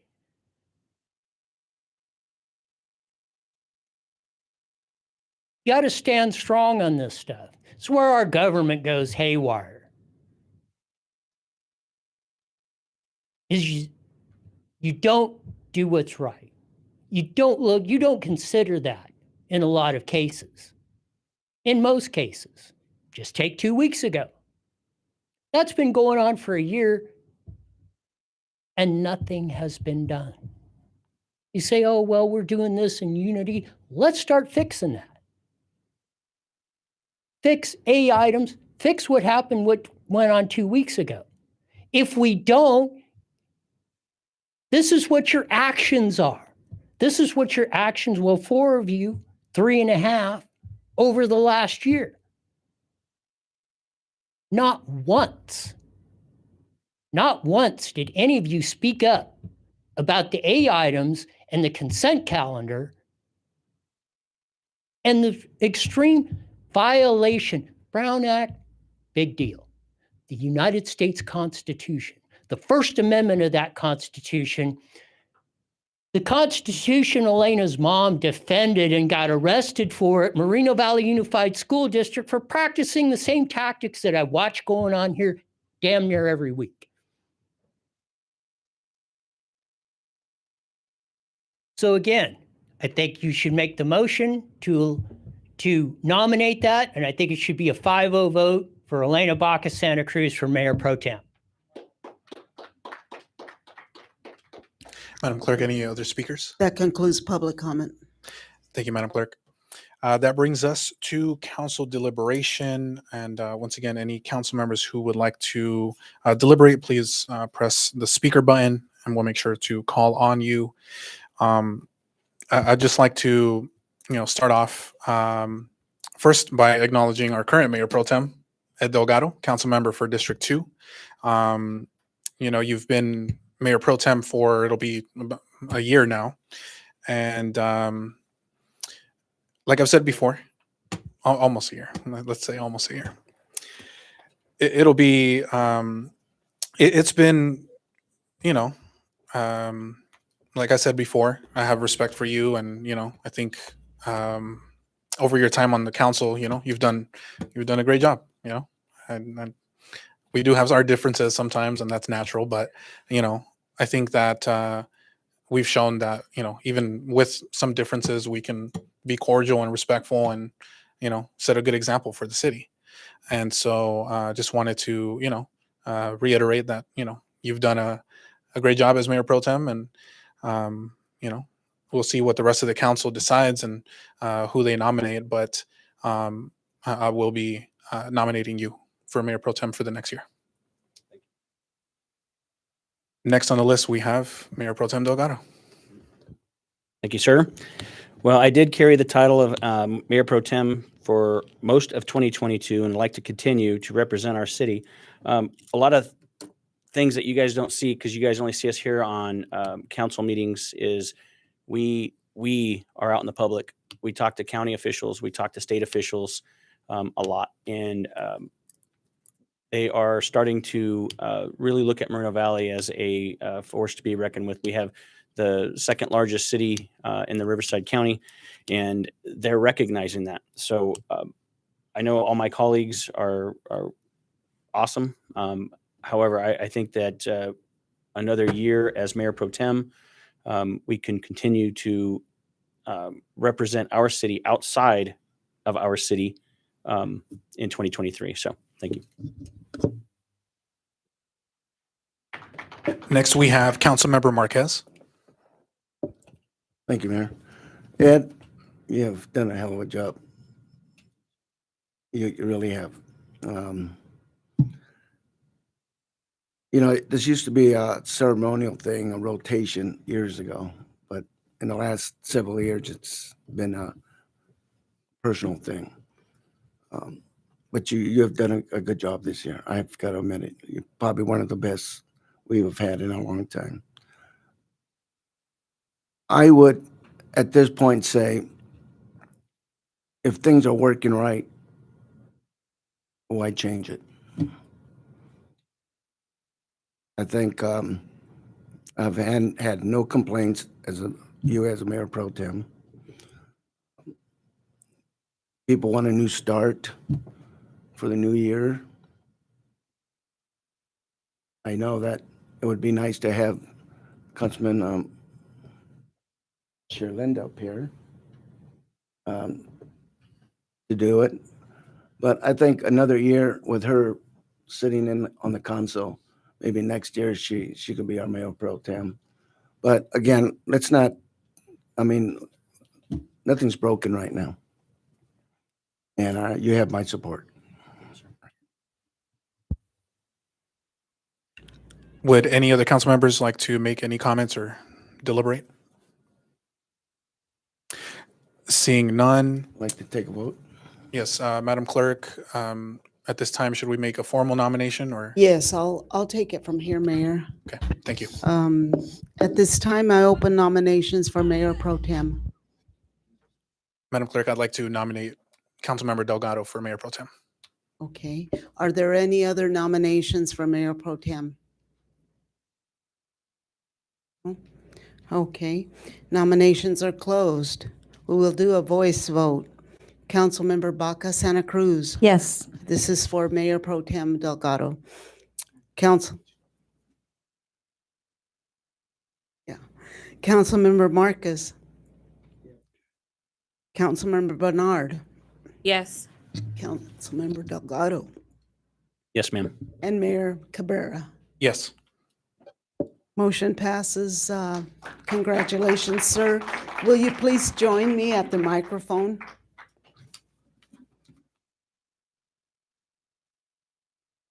Missing microphone.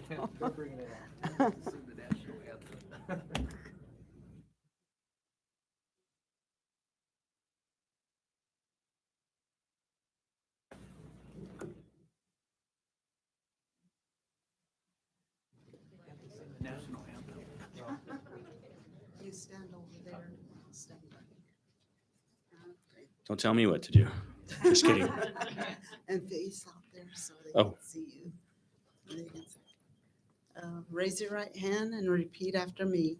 I I, state your name. Edward Delgado, Do solemnly swear do solemnly swear that I will support and defend that I will support and defend the Constitution of the United States the Constitution of the United States and the Constitution of the State of California and the Constitution of the State of California against all enemies, against all enemies, foreign and domestic, foreign and domestic, that I will bear true faith and allegiance that I will bear true faith and allegiance to the Constitution of the United States to the Constitution of the United States and the Constitution of the State of California, and the Constitution of the State of California, that I take this obligation freely that I take this obligation freely without any mental reservation without any mental reservation or purpose of evasion, or purpose of evasion, and that I will well and faithfully and that I will well and faithfully discharge the duties discharge the duties upon which I am about to enter.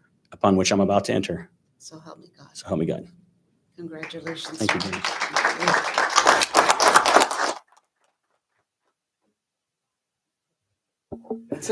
I was expecting an elaborate speech. I will say There you go. Now's your time. Actually, I do.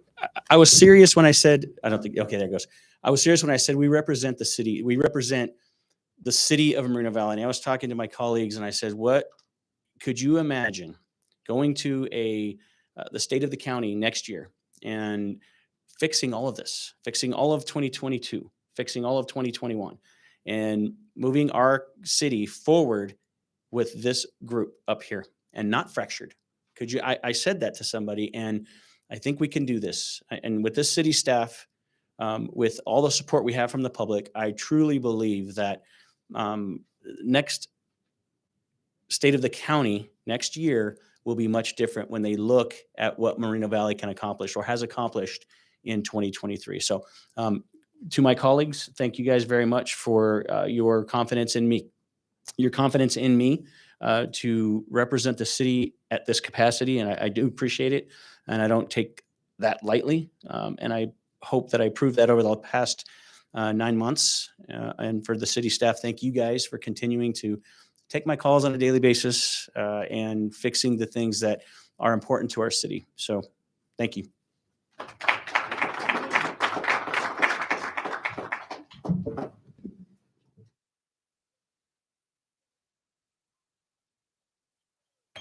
And that brings us to item H on the agenda, which is items removed from consent calendars for discussion or separate action. And we did have, at the request of Councilmember Bernard, items A2 and A3 pulled for a separate vote. Any questions of staff or any deliberation on this item? I think it's pretty straightforward. Mr. Mayor? Mayor, that's B, C, D, and E also. Thank you. Thank you for the clarification. So I'll entertain a motion and a second. I move to approve the items removed from the consent calendars as presented.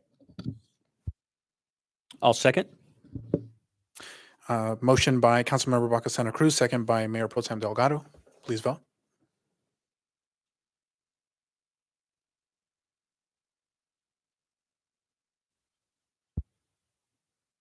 The item passes with one abstention. And that moves us to item I, which is reports, city council reports. And tonight we have report from Mayor Pro Tem, two reports from Mayor Pro Tem Delgado, one for the March JPA and one for RCTC. Thank you, Mr. Mayor. Tonight, I'm providing an update from the March Joint Powers Commission meeting held yesterday. We approved two industrial buildings of 120 and 168,000 square feet at the southeast corner of Van Buren and Barton. We also heard the executive director's annual report on March JPA's accomplishments in 2022. And that concludes my report on yesterday's March Joint Powers Commission meeting. For the RCTC held on December 14th, tonight I'm providing updates from the RCTC Commission. The commission elected the chair, vice chair, second vice chair for 2023 and appointed 4 executive committee members for the 2023-2024 season. The commission heard a presentation of the annual investment policy and adopted resolution of the Riverside County Transportation Commission regarding the revised investment policy. And that concludes my report on the last RCTC commission meeting held on December 14th. Thank you, Mayor Pro Tem. And now we have Councilmember Marquez for a report from RTA. Thank you, Mayor. Tonight I'll be providing some updates on the RTA Board of Directors meeting held on December 15th. The board heard a presentation on the purchase of 4 40-foot GC CGs, CNGs replacement buses, and authorized to exercise 35 more options at a later date. The agency will finalize the 40 bus purchase, and they'll all be comprised of, again, CNG vehicles. Further procurements will contain a percentage of GNC and hydrogen cell electric buses. You know that the governor has mandated to go to electric, and RTA will meet that by several years at the rate we're going right now. Federal government's been very, very helpful in funding, and I could say that RTA is one of the agencies in the United States that are way ahead on this. So we'll see the CNG buses for a while, but once we get into the replacement, there will be electric buses. So that'll help our environment also. And that includes my report. Thank you, Councilmember. That brings us to item I2, which is Employee Association reports. We have no report tonight. Item I3, City Manager's report. Sure. Thank you, Mayor, members of City Council. So 3 items tonight. First, yes, this is the last meeting of the year, and we're very happy that it is the last meeting of the year. This year has been really fantastic on a lot of the things that this body has approved. First of all, the historic investment in our infrastructure, $50 million, and you're seeing a lot of work that's happening right now. Hopefully in the next 18 months, we'll finish all the pavement that you have approved. Also, the $6 million investment in parks, 33 parks. So yes, I got Jeremy clapping in the back. This is the historic investment in parks as well. So hopefully the next 24 months or maybe sooner, we could have all the improvements done. Also, just recently, you also approved the expansion to the senior center, much long-awaited expansion. So hopefully in the next 18 to 24 months, we will have some grand opening ceremony for the expansion senior center. Also, you made approved enhancements to the animal shelter. So hopefully in a year, we get to celebrate the new enhancement to the animal shelter. You also recently approved the continuation of our trail system with the grant funding. So we're going to extend the San Juan Bautista Trail, and hopefully in about 24 months, we will have more grand openings on that segment of the trail. Also, historic investment in public safety. You added more deputies, also more firefighters. You have also invested in beautifying the city. We added more staff in public works and the maintenance staff and our park staff, and you're seeing a lot of the improvements that are happening in our parks and also in our infrastructure, in our streets. And you're seeing the city being beautified by a lot of work by our staff. And also, just a lot of businesses are open. I know you guys attend a lot of the grand openings this year. A lot of new restaurants that have opened, other businesses, and we're looking for new restaurants and other businesses that are going to be open for next year.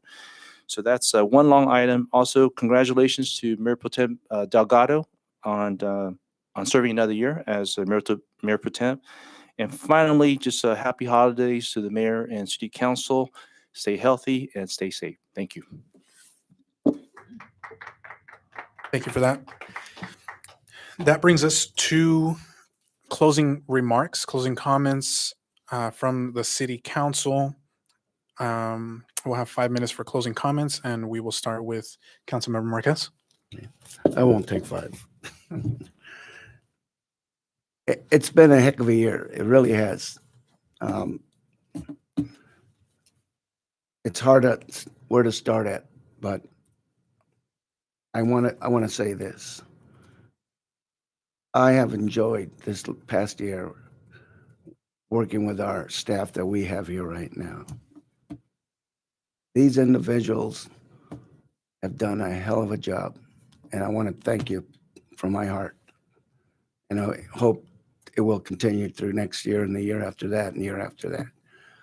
Mike, I don't know what else to say. You've done a hell of a job. You brought in the right people. I could see that. The decisions you've made. It's awesome. And I think the community agrees with me that we're on the right track for next year. And it just, the roads, more public safety personnel. And this is what we have accomplished this past year and will continue next year. The council up here, we work together, and I see that we will be working together. I have that gut feeling we will. And we're going to get things done in this city. And we're going to be put back on the map as a leading city, not only in Riverside County, but in the state.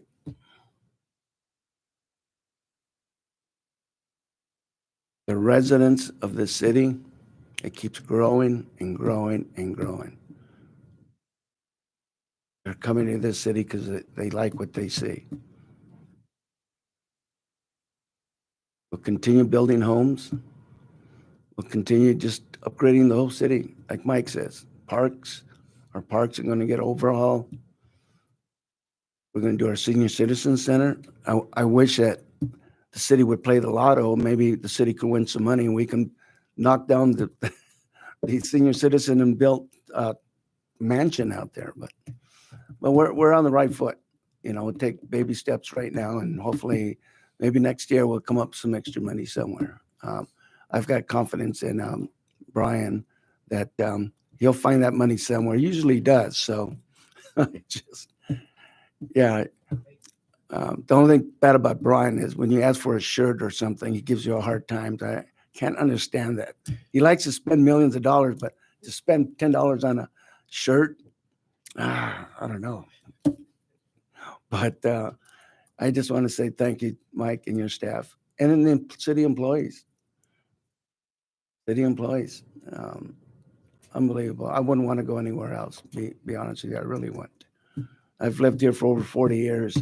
And I love what I see now, and I'm glad I'm part of it. And with that, I want to wish everyone a happy holidays. And please, please don't smoke, and you know what I'm talking about, or drink, and you know what I'm talking about, for the holidays. If you're going to do any of that, do it at home. Or if you're going to a party, get Uber or Lyft. Is it Lyft? Yeah, Lyft. Right? Get Lyft. Let them take you home, or let them pick you up at your house, take you where you want to go. Please. I don't want to see a black and white, or you don't want to see a black and white behind you. And you've been doing things like that. And I know that they don't want to be doing that either. So arresting you out there. But again, thank you, community. happy holidays, and I'll see you next year. Thank you. Thank you. That brings us to Councilmember Bernard. I would like to first say thank you for everyone that came out tonight. I'd like to thank city staff who's been extremely helpful this week. For all the residents, I am getting your emails. I just literally got my email last week, Friday, so I am trying to catch up and fill through it. But I see all of your emails and I am feverishly learning where they go. I personally would like to thank Mike and Jasmine, who have been very hands-on and helpful, and Paul, who showed me how to log in today. So I appreciate everything, and I cannot wait to work with the city council for the next upcoming year and work on some things that we all really find near and dear to our heart to get our residents the things that they need in this community. And I'm very excited and I can't wait. But like Dave Marquez said, please, please, please have a happy holiday. Stay safe. I would love you to make it to 2023. So please, I'll just say it. Don't drink and drive. A DUI is a DUI, regardless of whether you smoke or you drink. So please, please, please stay safe. And if you don't know what else to do, do what I do. Stay at home with the kids and watch some movies. There you go. Thank you. Next, we have Councilmember Baca Santa Cruz. Well, last one of the year, right?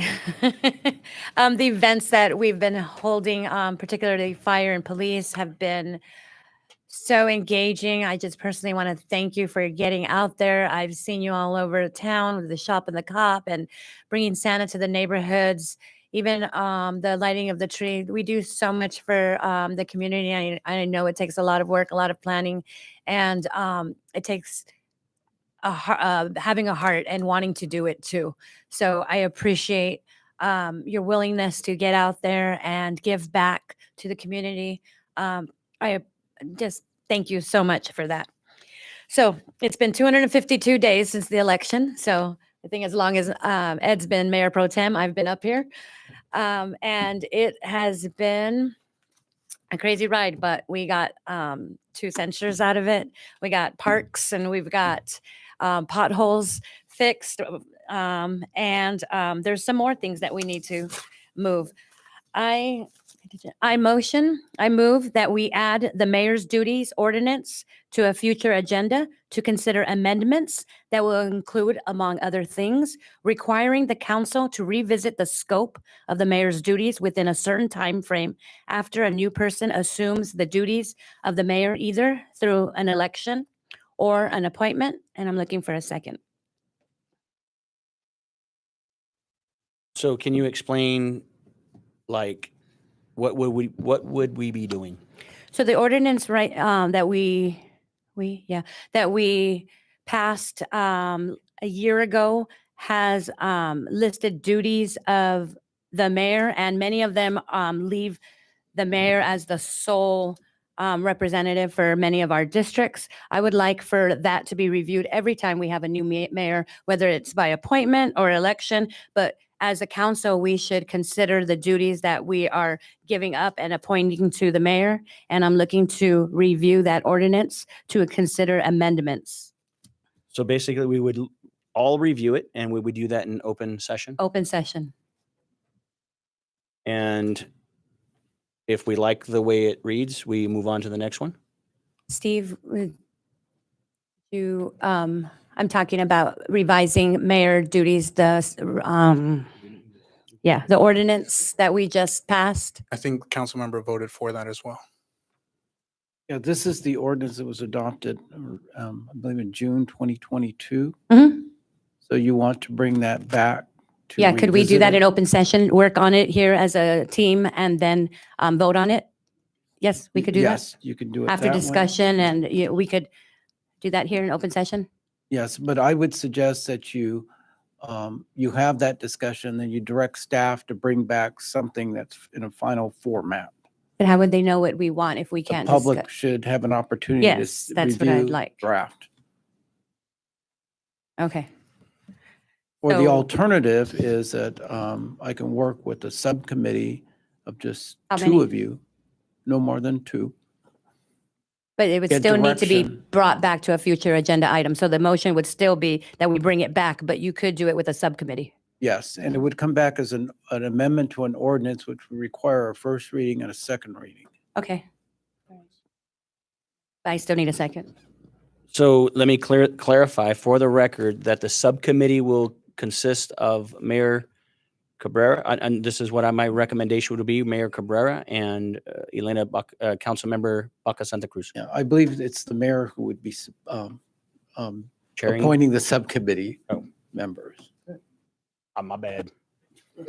So, Yeah, I mean, I really don't think it's necessary. And I think Councilmember Baca Santa Cruz voted to approve the most recent change that was made to the mayoral duties. You know, I don't think there's any issue with us looking at it, right? I don't think there's any problem with that. Yeah, you can bring it back and just put it on as a discussion item and then provide direction to staff on what sort of changes you want to see in it. And then we'll bring a draft back and that'll give the public an opportunity to But review the definitely one of draft. the changes I'd like to see is that we review it every time we get a new mayor. Yeah, and that you can actually incorporate something like that into the ordinance. Okay.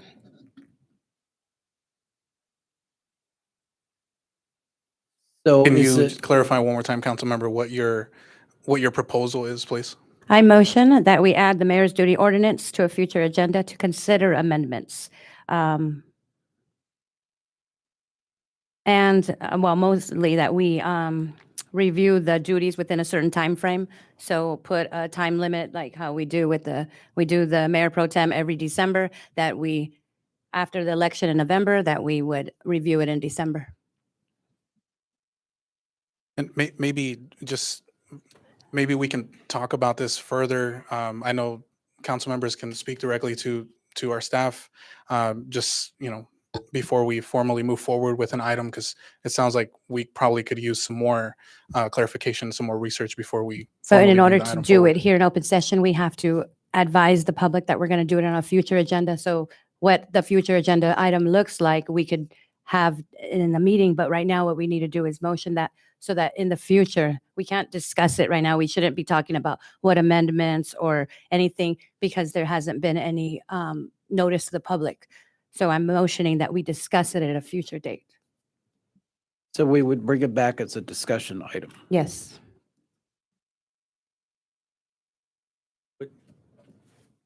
as clarification, would that be in a study session setting or would that be at a council meeting? That's up to the council. Yeah, I mean, I personally, I see no issue with it. I think a council member could, you know, just speak directly to staff, go over it, see what the changes could be. And I just think there's much more important things to focus on and spend staff time on, but I'll leave it up to the rest of the council. So I don't think there's a problem with, it's a living document. I think that the mayoral duties are a living document, and there could be no changes. And if you're on the subcommittee, you look at it and say, man, I think that's good. You're going to see some stuff on there that you could say, well, we can change that. So I'll second that we put it for a future agenda to discuss. And do we want to ask for a subcommittee right now? Or just, okay. Okay, so there's a motion and a second on the floor. Right, to bring it back as a future agenda item. Well, there will have to be a vote, right? Because currently Correct. to actually formalize this. So at this time, please call for a vote.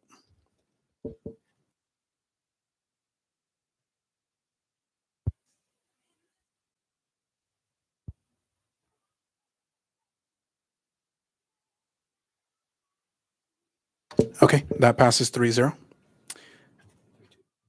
Or 3-2, my apologies. So next we have closing comments I still have from, time, 2:37. we still have time on the clock? Yeah, 2 minutes and 37 seconds. Let But me can you put that pause it? back I up have on one the more screen. motion. I'd like to motion to add a future agenda item to the January 3rd council meeting to review council meeting days to better serve the needs of our residents in consideration of other public meetings held on Tuesdays in Moreno Valley. Namely, I'm trying to get off of the same dates as the school district's meetings. But I'd like to discuss it with you at a future agenda item, future agenda meeting.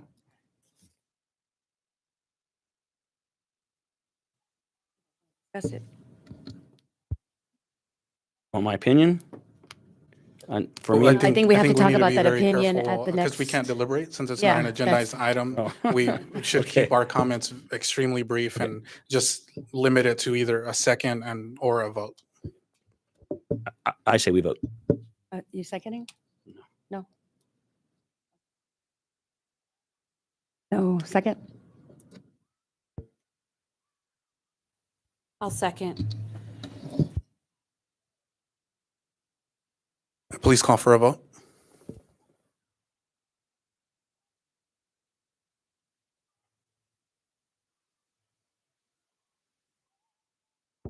The motion fails 3-2.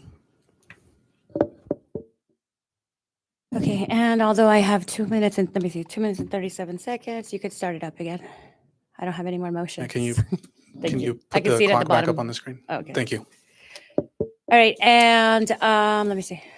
Motions, and I think that's about it. Thank you so much. Have a wonderful holiday season. I'm glad you guys will, the city will be closed on this Friday and Monday to have allow our employees to spend time with their families for the holidays, and whatever holiday you celebrate, I hope you're able to celebrate with those that you love. Thank you very much. Happy holidays. That brings us to closing comments from Mayor Pro Tem Delgado. Thank you, Mr. Mayor. I too would like to thank our public safety folks. Their jobs are not very easy, and they're just getting tougher. So I see what they do day in and day out, and I would like to publicly thank them for keeping our families safe. Election season is over, so I'm hopeful we can move forward as a council and a city. We talked about that, and I'm not going to beat it to death, but we are going to move forward. I do have a report. I did meet with the executive office of Riverside County and the RCTC leadership regarding the safety improvements on Gilman Springs Road. So in October, I think it was October or November, we lost a corporal with the Riverside Sheriff's Department and his daughter. They were killed in a head-on collision on Gilman Springs Road by a DUI driver. He's currently in custody serving or awaiting trial for 2 murders. So I did some research and I found out that that's obviously not the only ones. We've had 8 fatalities within the last 5 years on Gilman Springs. So some of the improvements, and just to let you guys know that I'm sure that you guys are living in Moreno Valley, you guys have taken that dangerous road.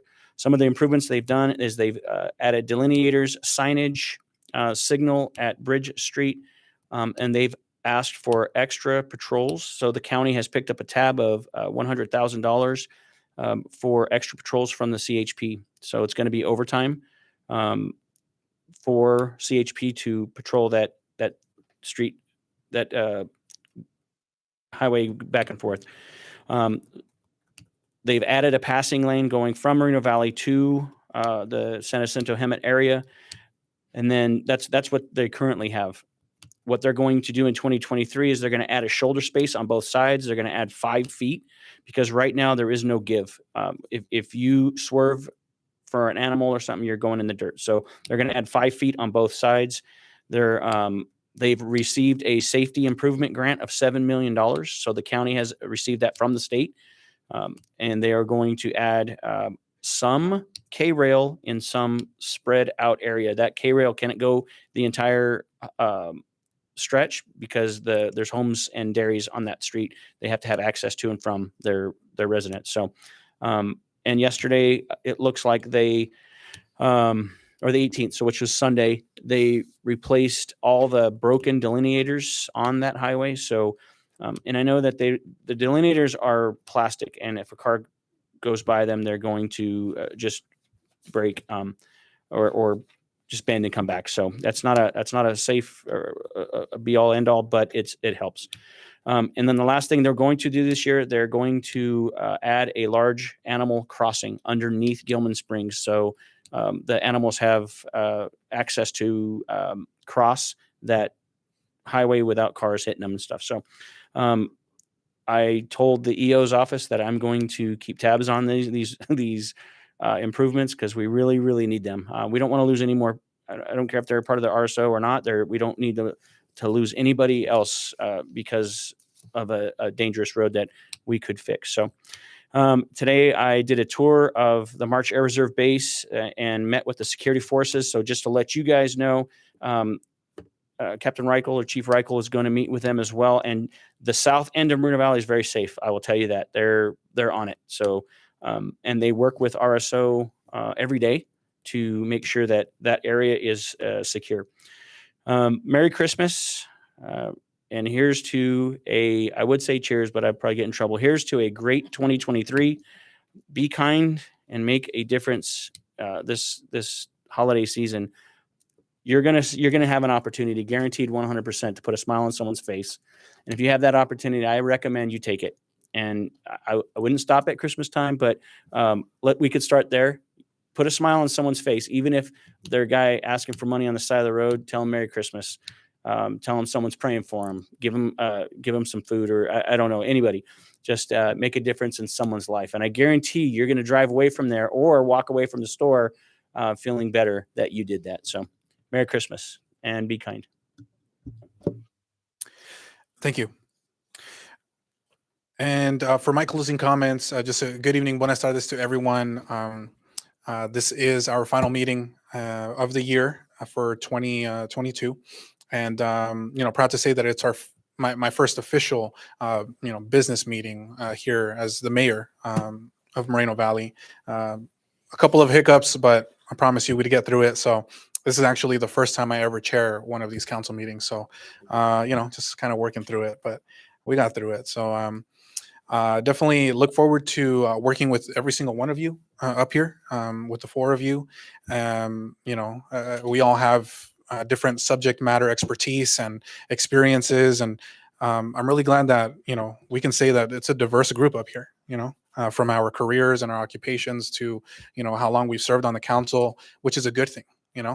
We can challenge each other and we can get better and, just help each other out to address the needs of the community, right? Solve those issues that are happening across the city and also with staff. Councilmember Marquez put it perfectly. I don't want to repeat what he said, but all of you have done an absolutely amazing job. And I'm so proud to work with you. And, we've accomplished a lot of things over these past several years. And I'm even more excited because we can do so much more still, right? There's just so much to look forward to. And that excites me because we have so much opportunity, so much potential.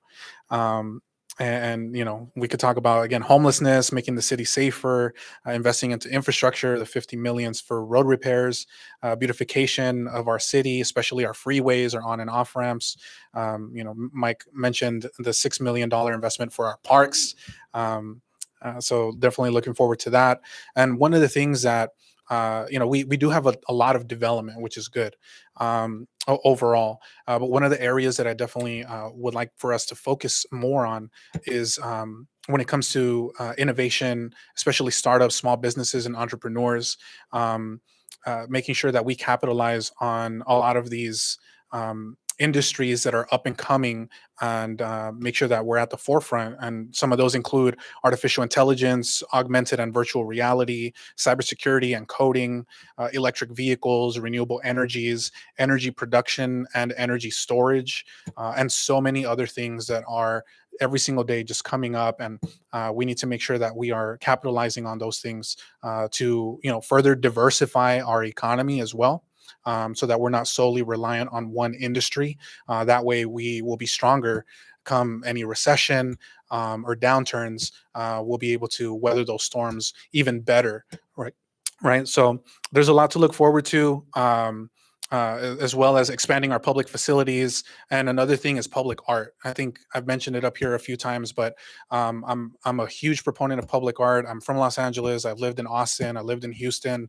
You know, big cities where public art is a big part of the culture.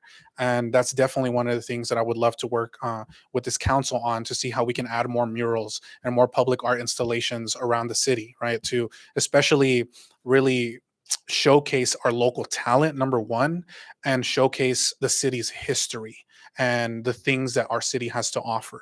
That's definitely something that I would love to work on with the entire council.